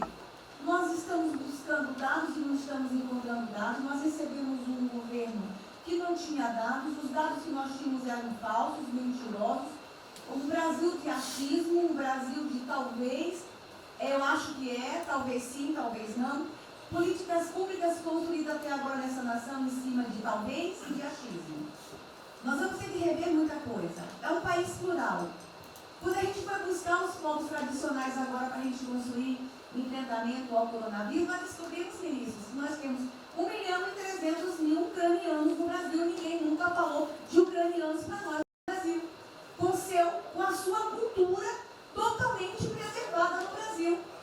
Nós estamos com 1.500.000 ciganos, e eu falava de 1.300.000, e são 1.500.000 ciganos. Nós estamos... Então, presidente, nós vamos ter que rever muita coisa na aplicação das nossas políticas públicas no Brasil. Os nossos seringueiros são em números maiores do que a gente imagina no Brasil. Então, tudo que nós formos construir, nós vamos ter que ver, ministro, a questão dos valores também. A questão, os nossos quilombos estão crescendo e os meninos estão nascendo nos quilombos e seus valores estão lá. Então, tudo vai ter que ver a questão dos valores. E quando eu falo valores, ministro, eu quero dizer para o senhor, nós estamos com quase 80.000 idosos em abrigos no Brasil. Eu me surpreendi com números. Nós estamos com quase 60.000 crianças em abrigos no Brasil. Os números estão me surpreendendo. E eu estou com um número absurdo de mulheres também em busca de abrigos por causa de violência. Então, tudo isso tem que vir para este pacote. Nós vamos ter que fazer algumas revisões de políticas públicas no Brasil. Então, por favor, ministro, coloque aí a questão de valores. E quando eu falo valores, aí eu quero olhar para o nosso novo ministro aqui da Saúde e dizer, ministro, valores estão lá no seu ministério também. Neste momento de pandemia, a gente está vendo aí a palhaçada do STF trazer o aborto de novo para a pauta. E lá está a questão de as mulheres que são vítimas do Zika vírus vão abortar. E agora vem o coronavírus. Será que vão querer liberar que todos que tiveram coronavírus poderão abortar no Brasil? Vão liberar geral? O seu ministério, ministro, está lotado de feminista que tem uma pauta única, que é a liberação do aborto. Quero te lembrar, ministro, que está chegando agora, este governo é um governo pró-vida, é um governo pró-família. Então, por favor. E aí, quando a gente fala de valores, ministro, quero dizer que nós estávamos sim no caminho certo. A gente não precisa reinventar muita coisa, não. E eu quero citar aqui um exemplo da política indigenista como este governo estava construindo. Todo mundo começou a dizer, a esquerda começou a falar, que o coronavírus iria dizimar os povos indígenas no Brasil. O primeiro óbito, dia 12 de abril, sabe o que é isso? A forma como nós estávamos conduzindo a política indígena no Brasil. Primeiro óbito, dia 12 de abril. E eu fui lá para a Amazônia, em Roraima, junto com o presidente da FUNAI e o secretário nacional de saúde indígena, para acompanhar o primeiro óbito. A forma como a gente conduziu deu muito certo. Vamos ter que melhorar? Vamos ter que melhorar. E por que nós fomos lá, presidente? Porque nós recebemos a notícia que haveria contaminação criminosa em Roraima, em Amazônia, de propósito, em índios, para dizimar aldeias e povos inteiros para colocar nas costas do presidente Bolsonaro. Eu tive que ir para lá com o presidente da FUNAI e me reunir com os generais da região e o superintendente da Polícia Federal para a gente fazer uma ação ali meio que sigilosa. Porque eles precisavam matar mais índio para dizer que a nossa política não estava dando certo. Então, o que a gente estava fazendo estava dando certo. O que nós estamos fazendo está dando certo. Então, aqui, general, todo o nosso trabalho que envolve políticas de valores precisa estar aqui no Pró-Brasil. E aí, presidente, só para encerrar, eu quero dizer para o senhor que a sua angústia tem razão de ser. Nunca houve tanta violação de direitos no Brasil como neste período. Direitos fundamentais foram violados. No nosso Disque 100 tem mais de 5.000 registros, ministros, de violação de direitos humanos. Mas o senhor tem uma ministra de direitos humanos e uma equipe muito corajosa. São mais de 5.000 procedimentos e ações que estão sendo construídos. Governadores e prefeitos responderão processo. Idosos estão sendo algemados e jogados dentro de camburões no Brasil. Mulheres sendo jogadas no chão e sendo algemadas por não terem feito nada. Nós estamos vendo padres sendo multados em R$90 mil porque estavam dentro da igreja com 2 fiéis. A maior violação de direitos humanos da história do Brasil nos últimos 30 anos está acontecendo neste momento. Mas nós estamos tomando providências, a pandemia vai passar, mas governadores e prefeitos responderão processos. E nós vamos pedir, inclusive, a prisão de governadores e prefeitos. E nós estamos subindo o tom. E discursos estão chegando. Nosso ministério vai começar a pegar pesado com governadores e prefeitos. Nunca vimos o que está acontecendo hoje. Se eles falavam que nós éramos violadores de direitos, eles estão. Inclusive, o governador Wellington agora, ontem, determinou que a polícia poderá entrar nas casas. Vocês não imaginam o que ele vai fazer. Poderá entrar assinou. A polícia poderá entrar na casa sem mandato. Então, assim, as maiores violações estão acontecendo nesses dias. Então, nós estamos fazendo enfrentamento de mais de 5 procedimentos. O nosso ministério já tomou a iniciativa e nós estamos pedindo, inclusive, a prisão de alguns governadores. Então, está aí algumas respostas. Valores. Por favor. Valores. Posso falar? Vamos ver mais. Houve aqui uma apresentação, uma representação do ministro Paulo Guedes, que a senhora vai receber mais dinheiro. Obrigada. Ministro Marcelo, por favor. Obrigado, vou ser bem breve também. Primeiro, parabenizar o ministro Braga Neto pelo... Eu queria só deixar uma coisa seguinte, eu fico brincando. Não é trabalho meu, é trabalho da equipe e eu roubei ideia de um monte de gente. Eu roubei ideia aqui, ali, eu roubei ideia. Tá? Eu aproveitei a ideia, só coordenei. Um cronograma importante do projeto, obviamente, todos os ministérios, como o Ministério do Turismo, também já estão finalizando até amanhã esse programa de retomada. E, presidente, o turismo, obviamente, ele tem uma importância muito grande para a economia, o Paulo Guedes sabe disso, mais de 8%, ou seja, quase 10% do PIB nacional é turismo. E o presidente falou que vai extinguir o Ministério porque o turismo acabou. Agora precisa do Ministério mais do que nunca, presidente. O turismo ele vinha numa crescente muito importante. O ano de 2019 cresceu 2,6%, enquanto a economia cresceu 1%, gerou 163% a mais de emprego do que o ano de 2018. E, obviamente, no meio dessa pandemia, foi o primeiro a ser impactado de forma brutal. O Rogério Marinho sabe bem disso e nos ajudou muito aí. Quero aproveitar para agradecer o Paulo Guedes, a Marinho também nos ajudou muito nesse processo, de contemplar, ou seja, de ter um plano de ação que viesse evitar o desmonte do setor do turismo, porque grande parte das empresas do turismo passou de um fluxo de caixa de 100 para 0 de um dia para o outro. Então, ações como a suspensão de contrato de trabalho, o ministro Moro também agradeço, teve uma ação fundamental para o setor, que foi uma medida provisória que contemplasse ambas as partes, tanto o consumidor quanto as empresas, através da Senacom, o que impediu judicializações em massa, porque aquela pessoa que comprou o ingresso de um show ou um pacote turístico, ela, se fosse para cima das empresas ainda para pedir o reembolso de imediato, isso seria catastrófico, geraria mais desemprego ainda. Então, essa medida provisória garantiu que as empresas pudessem ter um fôlego, um prazo aí de até 12 meses para fazer esse reembolso. Um terceiro ponto foi a questão dos créditos, que está terminando de ser fechado junto ao BNDES. Agradeço muito aí também o Montesano, a Caixa Econômica também, o Pedro, o ministro Paulo Guedes, que o entrave maior estava na questão das garantias, mas a gente está conseguindo finalizar esse modelo de crédito para contemplar a todos, desde o MEI ao micro, pequeno, médio, o grande empresário no Brasil do setor turístico. O setor, presidente, ficou muito feliz, se sentindo contemplado com todas essas ações e medidas por parte do governo federal. O setor do turismo no Brasil fizeram cartas com as principais associações agradecendo a postura do governo federal em relação a isso. Eu quero, presidente, falar um assunto aqui que talvez seja muito polêmico, mas eu acho que é importante esse debate nesse momento. Aí eu falo também para a ministra Damares, que eu sei que é uma pauta muito sensível também a ela, que é a questão, presidente, porque o Ministério do Turismo agora tem que ter um planejamento, um plano de atração de investimentos, que é o que gera emprego, renda, é o que ajuda, obviamente, a economia do Brasil.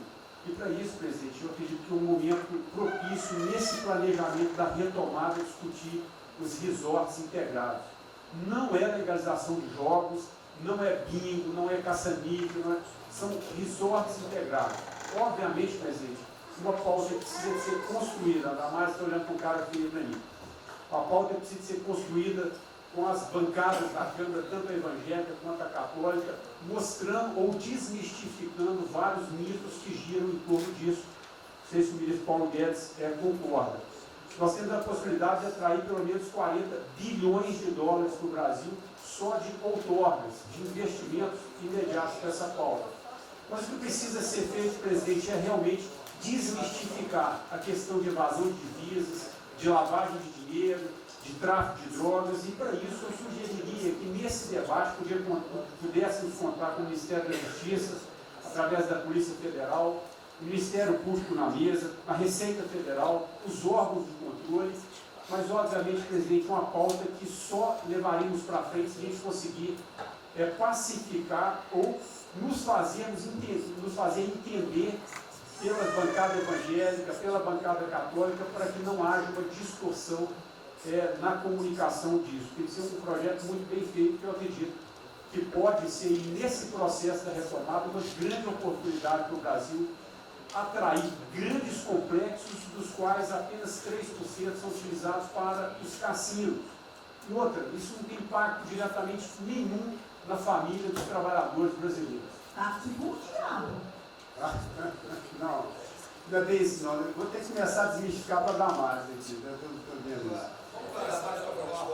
Então, presidente, aqui não estou dizendo que a gente tem que colocar isso como um projeto de governo, obviamente, mas abrir esse debate em torno dos resorts integrados. E para finalizar, presidente, o ministro Nelson, prazer estar aqui com o senhor a primeira vez, a gente fez um projeto muito bem elaborado, dentro do comitê de operações, que visa fazer com que os hotéis possam abrigar os profissionais de saúde, e só os profissionais de saúde. A questão do anterior do Ministério, por 2 vezes eu mandei a mensagem, não se manifestou, não se interessou, mas eu acredito que é um projeto que pode, sobretudo, trazer para o governo federal uma boa visibilidade com essa preocupação de quem está na linha de frente de combate, que são os profissionais de saúde. Visando 2 coisas, eu já vou terminar, que é primeiro melhorar essa logística do profissional de saúde, que sempre tem um hotel próximo ao hospital, aos hospitais, e também a preservação da família desses profissionais, mostrando, obviamente, a sensibilidade do presidente Jair Bolsonaro na preocupação com essas vidas desses profissionais. Obrigado. Parece que é hoje às 16 horas. Hoje, então. É uma reunião marcada para a gente discutir isso aí. Saúde e o turismo. Penúltimo debatedor, o ministro Weintraub. Obrigado. Em 3 anos, Fica lá no penúltimo. Obrigado. Em 3 anos, através do Onix, eu conheci o presidente. Nesses 3 anos eu não pedi uma única conselho, não tentei promover minha carreira, me ferrei na física, ameaça de morte na universidade, e o que me fez, naquele momento, embarcar junto, era a luta pela liberdade. Eu não quero ser escravo nesse país, e acabar com essa porcaria que é Brasília. Isso aqui é um campo de corrupção, de privilégio. Eu tinha uma visão extremamente negativa de Brasília. Brasília é muito pior do que eu podia imaginar. As pessoas aqui perdem a percepção, a empatia, a relação com o povo. Se sentem inexpugnáveis. Eu tive o privilégio de ver a mais da metade desse time chegar. Eu fui secretário executivo do ministro Onix. Eu acho que a gente está perdendo um pouco desse espírito. A gente está perdendo a luta pela liberdade. É isso que o povo está gritando. Não está gritando para ter mais Estado, para ter mais projetos, para ter mais... O povo está gritando por liberdade. Ponto.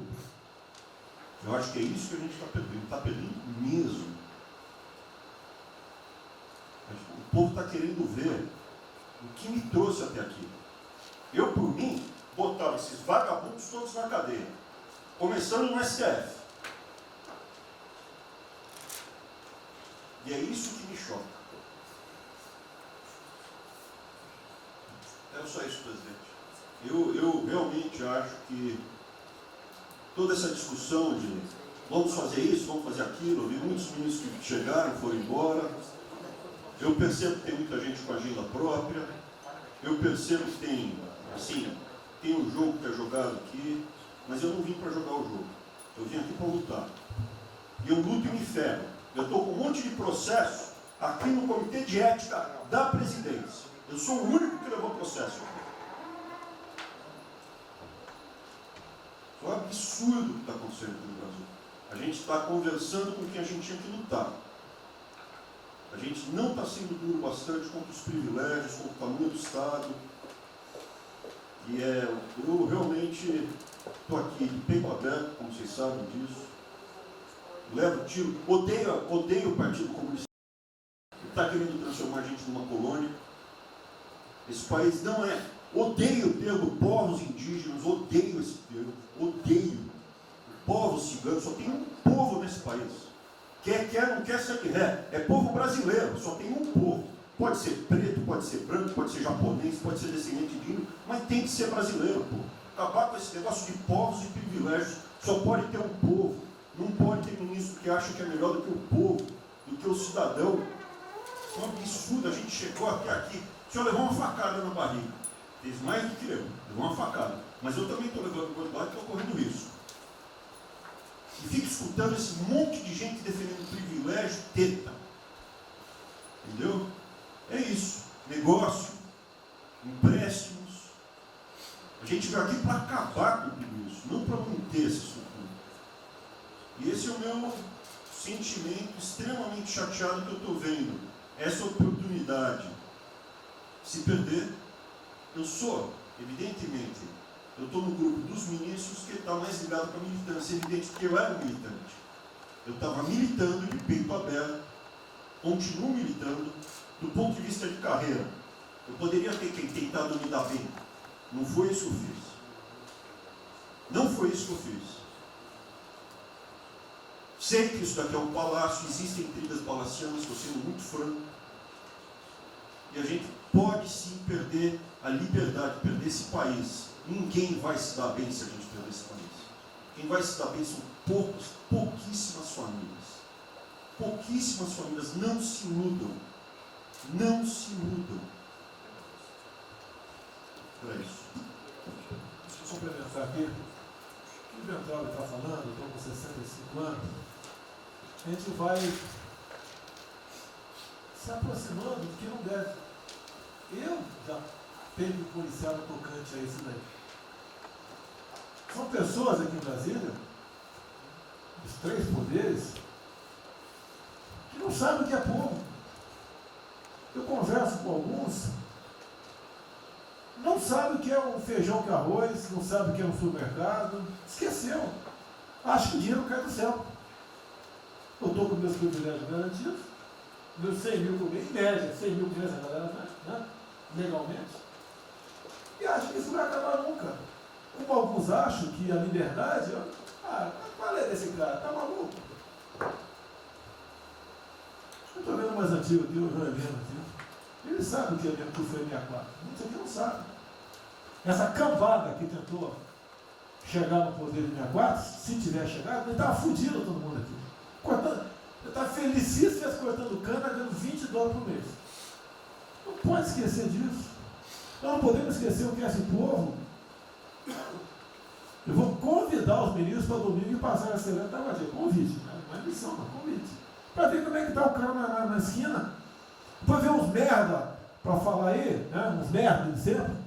O cara rompeu o isolamento, tá dando peça. Tem peça pro cacete, pô. Você tá passando fome, tá na merda, pô. Sentiu o cheiro de porco. Como eu falei, é uma experiência para todo político sentir. E lá ver como é que está o negócio. Ou a gente tem que estar como se fosse, né, um general na retaguarda e deixar a tropa se ferrar na frente. Não, o general está na frente, o coronel está na frente, o capitão está na frente. Nós, heróis da Segunda Guerra Mundial, estiveram na frente do campo de batalha. Simples aqui, tenho certeza, nas Forças Armadas vão cumprir com o seu papel, mas, né, nós temos que dar exemplo. E mostrar que o Brasil não é. Eu sou mais educado que o Ventral, até me poli muito, né, o linguajar que ele usou, mas não é isso. Que o pessoal pinta por aí, se reunindo de madrugada, para lá, para cá, cima de informações. O meu funciona. O meu particular funciona. Os que tem oficialmente desinformam. E voltando ao tema, eu prefiro não ter informação do que ser desinformado por cima de informações que eu tenho. Então, pessoal, muitos vão poder sair do Brasil. Mas não quero sair, ver a minha irmã de Eldorado, outra de Cajati, o coitado do meu irmão, capitão do exército de Miracatu, se fuder, pô. Como é perseguido o tempo todo. É a bosta da Folha de São Paulo, diz que meu irmão foi expulso de um açougue em registro, que estava comprando carne sem máscara. Comprovou no papel, estava em São Paulo esse dia. O dono do restaurante, do açougue, falou que não estava lá. E fica por isso mesmo, isso aqui é problema dele, né? Mas é putaria o tempo todo para me atingir, mexendo com a minha família. Já tentei trocar gente da segurança nossa no Rio de Janeiro, oficialmente, e não consegui. Isso acabou. Eu não vou esperar fuder minha família toda, de sacanagem, o amigo meu, porque eu não posso trocar alguém da segurança na ponta da linha que pertence à estrutura. Vai trocar. Se não puder trocar, troca o chefe dele. Pode trocar o chefe dele? Troca o ministro. E ponto final. Não estamos aqui para brincadeira. Eu tenho um garoto aqui, com todo respeito, do BNDES. Eu conhecia, ele usava calção lá. Pode ver nos Estados Unidos para cá, podia estar muito bem lá. Veio para cá, eu tentava mudar o Brasil com o vídeo do Paulo Guedes. E amigos, pais dele, coincidência, né, Paulo Guedes? Eu não lembro dos teus pais, não de você, tá certo? Mas alguém que está investindo aqui. E todos nós temos que pensar nisso. O que esses filhos de Maia querem, é a nossa liberdade. Olha, como é fácil impor uma ditadura no Brasil, como é fácil. O povo não é nem ligado. Por isso que eu quero, de ministro da Justiça, ministro da Defesa, que o povo se arme. Que é a garantia que não vai ter um filho da puta aparecer para impor uma ditadura aqui. Que é fácil impor uma ditadura. Facílimo. Um bosta no prefeito, faz um bosta no mercado, algema e deixa todo mundo dentro de casa. Se eu tivesse armado, ia para a rua. E se eu fosse ditador, né, eu queria desarmar a população, como todos fizeram no passado, quando queriam, antes de impor a sua respectiva ditadura. Aí, que a demonstração nossa, eu peço ao Fernando e ao outro, por favor, assine essa portaria hoje, que eu quero dar um puta do recado para esses bosta. Por que eu estou armando o povo? Porque eu não quero uma ditadura. E não dá para segurar mais. Não dá para segurar mais.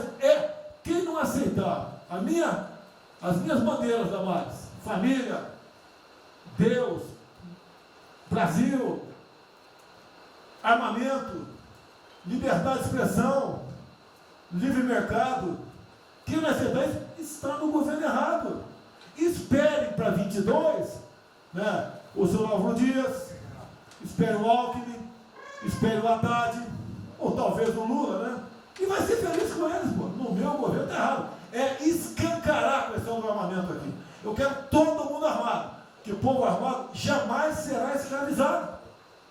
E que cada um faça, exerça o teu papel, se exponha. Aqui eu já falei. Pede o ministério quem for elogiado, pela Folha e pelo Globo. Pelo antagonista, tá? Então tem certos blogs que só tem notícia boa de ministro, não sei como. O presidente é uma porrada, o ministro é elogiado.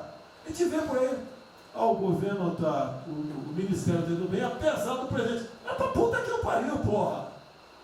Eu disse, cadê o time, porra? Trocar Espero não trocar mais ninguém, espero. Mas nós temos que, na linha do Van Traub, de forma mais educada um pouquinho, se preocupar com isso. O que os caras querem é a nossa hemorroida, é a nossa liberdade. Isso é uma verdade. O que esses caras fizeram com o vírus, esse bosta desse governador de São Paulo, esse estrume do Rio de Janeiro, entre outros, é exatamente isso. Aproveitaram o vírus, está um bosta do prefeito lá de Manaus agora, abrindo cobras coletivas. Um bosta, que quem não conhece a história dele, procure conhecer, que eu conheci dentro da Câmara aqui do meu lado. E nós sabemos que a ideologia dele e o que ele prega. E que ele sempre foi. O que está aproveitando agora, um clima desse, para levar o terror no Brasil. Então, pessoal, por favor, se preocupe, que é mais importante que a vida de cada um de vocês, que é a sua liberdade. Se não me preso, não vale porra nenhuma.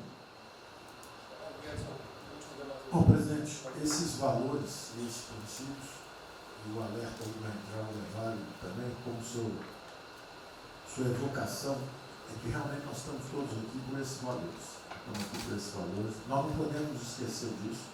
Nós podemos conversar com todo mundo aqui, porque é o establishment, porque nós precisamos dele para provar coisas, mas nós sabemos que nós somos diferentes.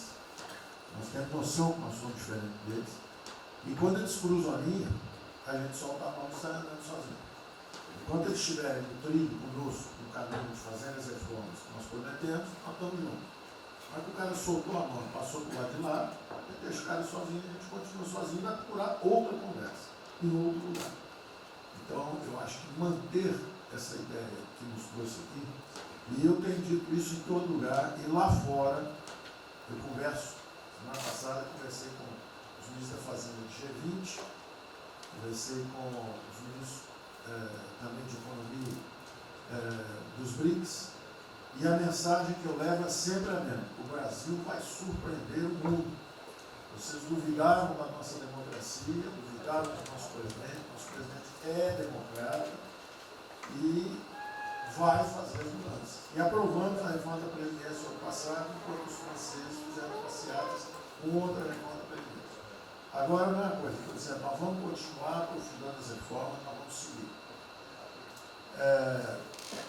Eu conheço todas as histórias de reconstrução por profissão, obrigado a estudar isso, a reconstrução da Alemanha, na Segunda Guerra, a Primeira Guerra com Chaves, a Segunda Guerra com o Ludwig Erhard, a reconstrução da economia do Chile com os caras de Chicago, todos os casos, o caso da fusão das duas Alemanhas, eu conheço profundamente, no detalhe, não é de ouvir falar, de ler 8 livros sobre cada reconstrução dessa. Então, eu li James 3 vezes no original antes de eu chegar a Chicago. Então, não tem blues, não tem dog, não tem blá blá blá. Tem estudos sobre todas as ocasiões. E nós vemos uma demonstração disso quando nós estávamos indo numa direção norte, com as reformas estruturantes, e de repente, em 3 semanas e meia, nós fomos para o sul. Nós fomos elogiados hoje lá fora, semana passada, todo mundo elogiando, fazendo referência, que o Brasil está à frente de todos os emergentes, e Paris passou ali, só está atrás um pouquinho dos Estados Unidos. Os Estados Unidos está naquele caso, que é um cara que tem a moeda forte, ele tinha 1 trilhão para cada problema que ele tem e ninguém reclama. Fizemos vários programas antes dos alemães, vários programas antes dos ingleses, vários programas, de todo tipo. Então, se não existe algo aqui, é dogma. Existe capacidade de trabalho, é um grupo extraordinário que eu tenho. Então, nós atacamos em todas as direções. Primeiro, o campus foi lá e reduziu os compulsórios em 200 milhões. Logo depois, nós não tínhamos espaço constitucional, fizemos antecipações de benefícios e diferimento de impostos, porque não tinha espaço constitucional. Logo depois, tivemos espaço pelo Supremo e pelo Congresso. Entramos nas constitucionais, gastamos 300 e poucos bilhões, que não é muito. Tem uma ideia, o último déficit do governo Temer foi 160. Nós gastamos 300. Não gastamos tanto assim, mas atingimos 50 milhões de brasileiros, como diz lá o Pedro. 70 milhões de brasileiros. Lançando essa camada para os mais frágeis, pegamos os idosos, pegamos as empresas, microcrédito, depois de de 0 a 360 mil, depois 360 a 10 milhões. Montamos um comitê de bancos, estamos lá com o Montezano agora fazendo justamente a reestruturação. Não vai ter molezinha para a empresa aérea, para nada disso. É dinheiro que nós vamos botar usando a melhor tecnologia financeira lá de fora. Nós vamos botar dinheiro, vai dar certo, nós vamos ganhar dinheiro. Nós vamos ganhar dinheiro usando recursos públicos para salvar grandes companhias. Agora nós vamos perder dinheiro salvando empresas pequenininhas. Então nós estamos fazendo tudo by the book direitinho. Na conversa com os ministros da Fazenda lá de fora, eu disse que nós estamos com um déficit extraordinariamente alto esse ano, da mesma forma que eles, está todo mundo na mesma direção, só que nós caímos no chão, então uma confusão, tiro, porrada e bomba, mas nós não perdemos a busca. A gente cai, levanta e sai para onde nós temos que ir. Nós não vamos perder a busca. Nós sabemos dos valores, sabemos dos princípios, sabemos o que nós estamos defendendo. Estamos defendendo liberdade, liberdade econômica, liberdade política. Nós sabemos o que nós estamos defendendo. E estamos agora, no meio dessa confusão, derrubando a última torre do inimigo. Uma coisa é que nós vamos fazer a reconstrução e a nossa transformação econômica. A outra coisa são as torres do inimigo que a gente tinha que derrubar. Uma era o excesso de gasto com a Previdência, derrubamos assim quebrando. A segunda torre era os juros estão descendo, vão descer mais ainda. O Campos tem o mapa já, estamos descendo. Então, eu tenho uma ideia, o ano passado, para esse ano, 120 bilhões a menos de juros. Um plano Marshall por ano, sem de juros a menos. Então nós sabemos, e é nessa confusão toda, todo mundo está achando que estão distraídos, abraçaram a gente, enrolaram com a gente, nós já botamos a granada no bolso do inimigo. 2 anos sem aumento de salário. Era a terceira torre que nós tínhamos que derrubar.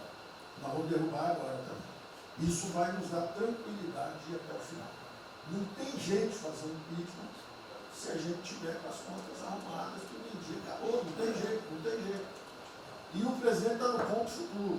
Porque o presidente falou assim, tudo bem, tem a primeira onda que é da saúde, mas tem a segunda que é da economia. E uma vem agarrada com a outra. Nós estamos ainda tentando sair da primeira, a segunda já está querendo bater.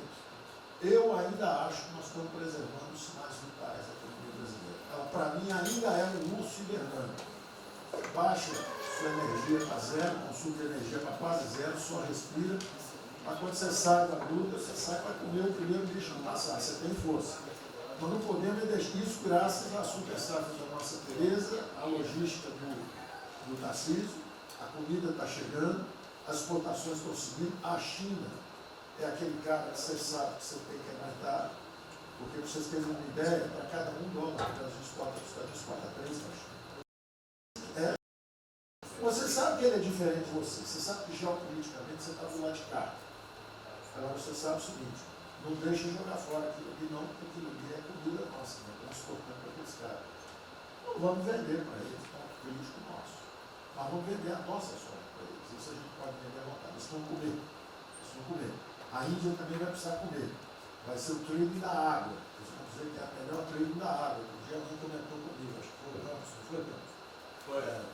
É o trading da água. Quer dizer, os caras precisam de alimento, não tem água, nós temos muito mais água que eles têm. Então eles vão ter que abrir mão da agricultura para fazer outras coisas e nós vamos poder exportar para eles também. Então nós temos um mapa de voo bom, nós temos uma equipe jovem, preparada, todo mundo trabalhando junto, e nós não vamos perder o rumo, nós não podemos perder o rumo. Então vai ter muita conversa, vamos para cá, vamos para lá, vamos fazer isso, vamos fazer aquilo, não vamos perder o rumo não.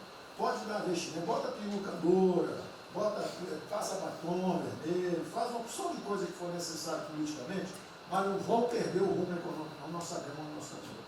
Então, eu estou só dando uma mensagem de tranquilidade para todo mundo aqui, que é o seguinte, nós não estamos fazendo nada exótico, dogmático, nada disso. Nós estamos indo numa direção, fizemos o que o mundo inteiro fez, em 3 semanas e meia, nós fizemos o que o mundo inteiro fez, só que nós não vamos perder o rumo, não. Nós sabemos para onde nós vamos voltar já. Tá certo? E se o mundo for diferente, nós vamos ter capacidade de adaptação. Por exemplo, eu já tenho conversado com o ministro da Defesa, já conversamos algumas vezes, quantos 200 mil, 300 mil, quantos jovens aprendizes nós podemos absorver nos quartéis brasileiros? 1 milhão? 1 milhão a R$200, que é o Bolsa Família, R$300, o cara de manhã faz calistenia, aprende civil, nutrição social como é que é o OSPP, né? Organização Social Política, né? Faz ginástica, canta o hino, bate continente de tarde, aprende a ser um cidadão, aprende a ser cidadão, disciplina, usar o tempo construtivamente, voluntário para fazer estrada, para fazer isso e aquilo. Sabe quanto custa isso? R$200 por mês, 1 milhão de cada, 200 milhões, pô. Joga 10 meses, 2 bi, isso é nada. Então nós vamos pegar na reconstrução, nós vamos pegar 1 bilhão, 2 bilhões e contrata 1 milhão de jovens. A Alemanha fez isso na reconstrução. Aí você também quer fazer estrada, precisa de 3, 4 milhões a mais, tem um orçamento de 8, toma aqui seus 4 milhões. Isso não faz falta. Não faz falta. Não é isso o problema. A mesma coisa o nosso problema do jogo, lá nos recursos integrados, não tem problema nenhum, são bilionários, são milionários, executivos do mundo inteiro. O cara vem, fazem convenções, olha, o turismo saiu de 5 milhões de Singapura para 30 milhões por ano. O Brasil recebe 6. Uma pequena cidade recebe 30 milhões de turistas. O sonho do presidente de transformar o Rio de Janeiro em Cancún, lá em Museu de Cancún, aquilo ali pode virar Cancún rápido. Entendeu? A mesma coisa Espanha. Espanha recebe 30, 40 milhões de turistas. Isso é uma cidade da Ásia. Macau recebe 26 milhões hoje na China. Só por causa desse negócio. É um centro de negócio. É só maior de idade. O cara entra, deixa a grana lá, que ele ganhou anteontem, ele deixa aquilo lá, bebe, sai feliz da vida. Ele ali não atrapalha ninguém. Ele não atrapalha ninguém. Deixa cada um se fuder. Damares, o presidente fala de liberdade. Deixa cada um se fuder do jeito que quiser. Principalmente se o cara é maior, vacinado e bilionário. Deixa o cara se fuder. Lá não entra nenhum brasileirinho. Não entra nenhum brasileirinho desprotegido. Se a CGU tiver como controlar a entrada e a saída do dinheiro. Isso, então vamos lá. Se não tiver como lavar dinheiro sujo. Então, só para terminar as observações também finais ali, o Campos falou duas coisas também interessantes. Então, o Campos falou duas coisas interessantes ali. Uma é o seguinte, o estrangeiro para vir para fazer investimentos, eu recebi um embaixador, já reportei isso para o presidente, eu recebi um embaixador dos Estados Unidos e ele veio conversar conosco. E a mensagem maior dele era uma só. Assim, ó, nós queremos um bom ambiente de negócio. Nós vamos colocar centenas de bilhões de dólares. O mundo inteiro quer investir no Brasil. Agora nós precisamos de um bom ambiente de negócio. Simplificação de impostos, segurança jurídica, coisa desse tipo. Né? Então, o secretário do Comércio Americano, que é o Wilbur Ross, o cara me disse o seguinte, eu só tenho um conselho para vocês. Vamos aderir ao GPA, é o General Purchasing Agreement, que é o seguinte, é um acordo, nós com a entrada na OECD, nós assinamos esse acordo, e esse acordo diz o seguinte, não pode haver nenhuma compra governamental sem transparência. Acabou.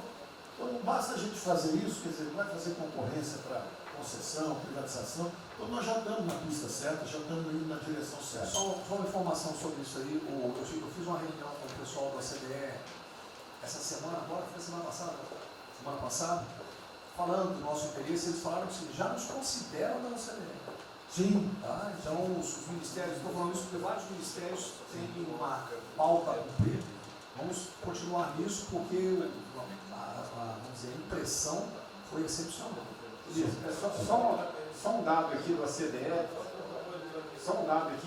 rapidamente do ACDE. Não, o embaixador disse isso. O embaixador disse, nós não podemos perder a oportunidade do presidente está tão próximo aqui. Os nossos dois presidentes estão próximos. Nós não podemos perder essa oportunidade. O presidente da OCDE disse que realmente os Estados Unidos, que era, vamos dizer assim, tinha uma certa objeção, agora já está favorável. Ministro, é só um dado, a OCDE, 90% dos países que hoje integram a OCDE já contam com os resorts integrados. Os outros 10% são muçulmanos. 88% tem um ensino domiciliar, então a gente vai entrar com a MD hoje lá, tá? Vamos escolher. Pronto, obrigada.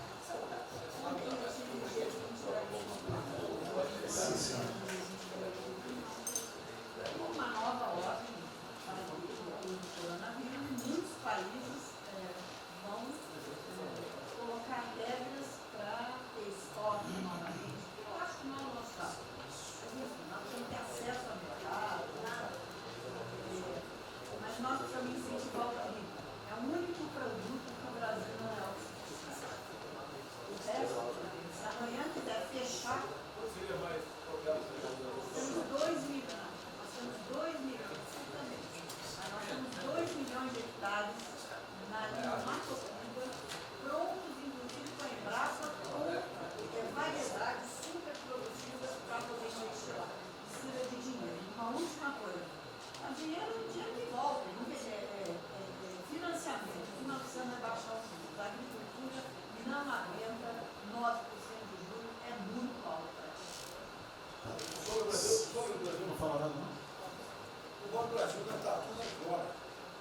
Brasil não está tudo em cobra, porque não é privado nem público. Então, se for apertar o Rubem, coitado, ele é super liberal. Mas se apertar ele e falar, bota o juro baixo, eu não posso, senão a turma, os privados, meus minoritários me apertam. Aí você vai falar assim, bota o juro alto, eu não posso, porque senão o governo me aperta. O Banco do Brasil é um caso pronto de privatização. É um caso pronto, que a gente não está dando espaço. O senhor já notou que o BNDES e a Caixa, que são nossos públicos, a gente faz o que a gente quer. O Banco Brasileiro não consegue fazer nada, tem um liberal lá. Então tem que vender essa porra logo. Apesar de todo aumento de risco que passou a haver no sistema bancário, o Banco do Brasil está expandindo bastante seus empréstimos e a agricultura, a ministra Tereza Cristina testemunha aqui de que o apoio está sendo muito grande e nós estamos numa situação confortável, ministro, porque, primeiro porque em termos de liquidez, o público vê o Banco do Brasil como um porto seguro. Então, nós não estamos tendo problemas que outros bancos estão tendo, de preocupação com a liquidez do banco, a rigidez do banco. E na nossa formação de resultado, as pessoas físicas não têm um papel preponderante dentro do Banco do Brasil.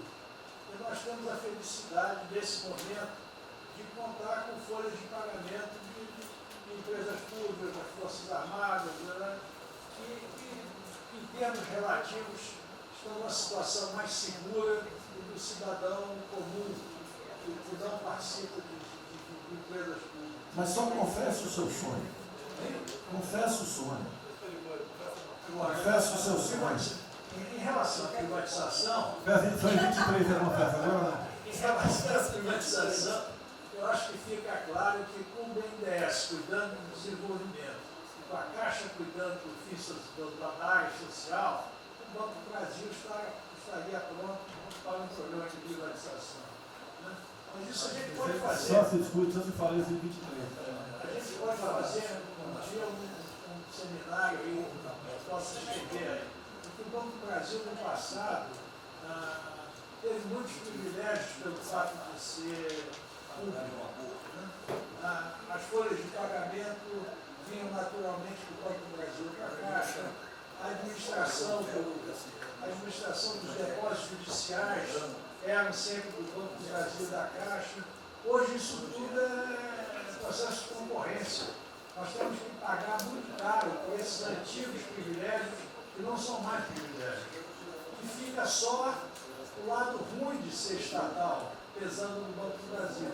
Porque a gente não tem a mesma facilidade de contratação, a gente não tem a mesma facilidade de demissão de maus funcionários e vai por diante. Quer dizer, tudo tem que se submeter ao governo, tem o Tribunal de Contas travando tudo. Né? O Tribunal de Contas, hoje em dia, é uma usina de terror. Se a gente faz alguma coisa, está arriscado ir para a cadeia. Se não faz, é processado por inação. Você não tomou as providências que tinha que ter tomado. Virou um terror isso. Se ficar o bicho quebra, se correr o bicho come. Agora, se me permite, eu queria fazer uma observação rápida sobre a área de medicina. Eu acompanho os números diariamente. Eu vejo que os óbitos, eles chegaram diários, passaram de 200 durante alguns dias, 4, 5 dias, mais de 200 pessoas sendo mortas. De uns 4, 5 dias para cá, esses óbitos caíram bastante, já não chegam mais na casa de 200.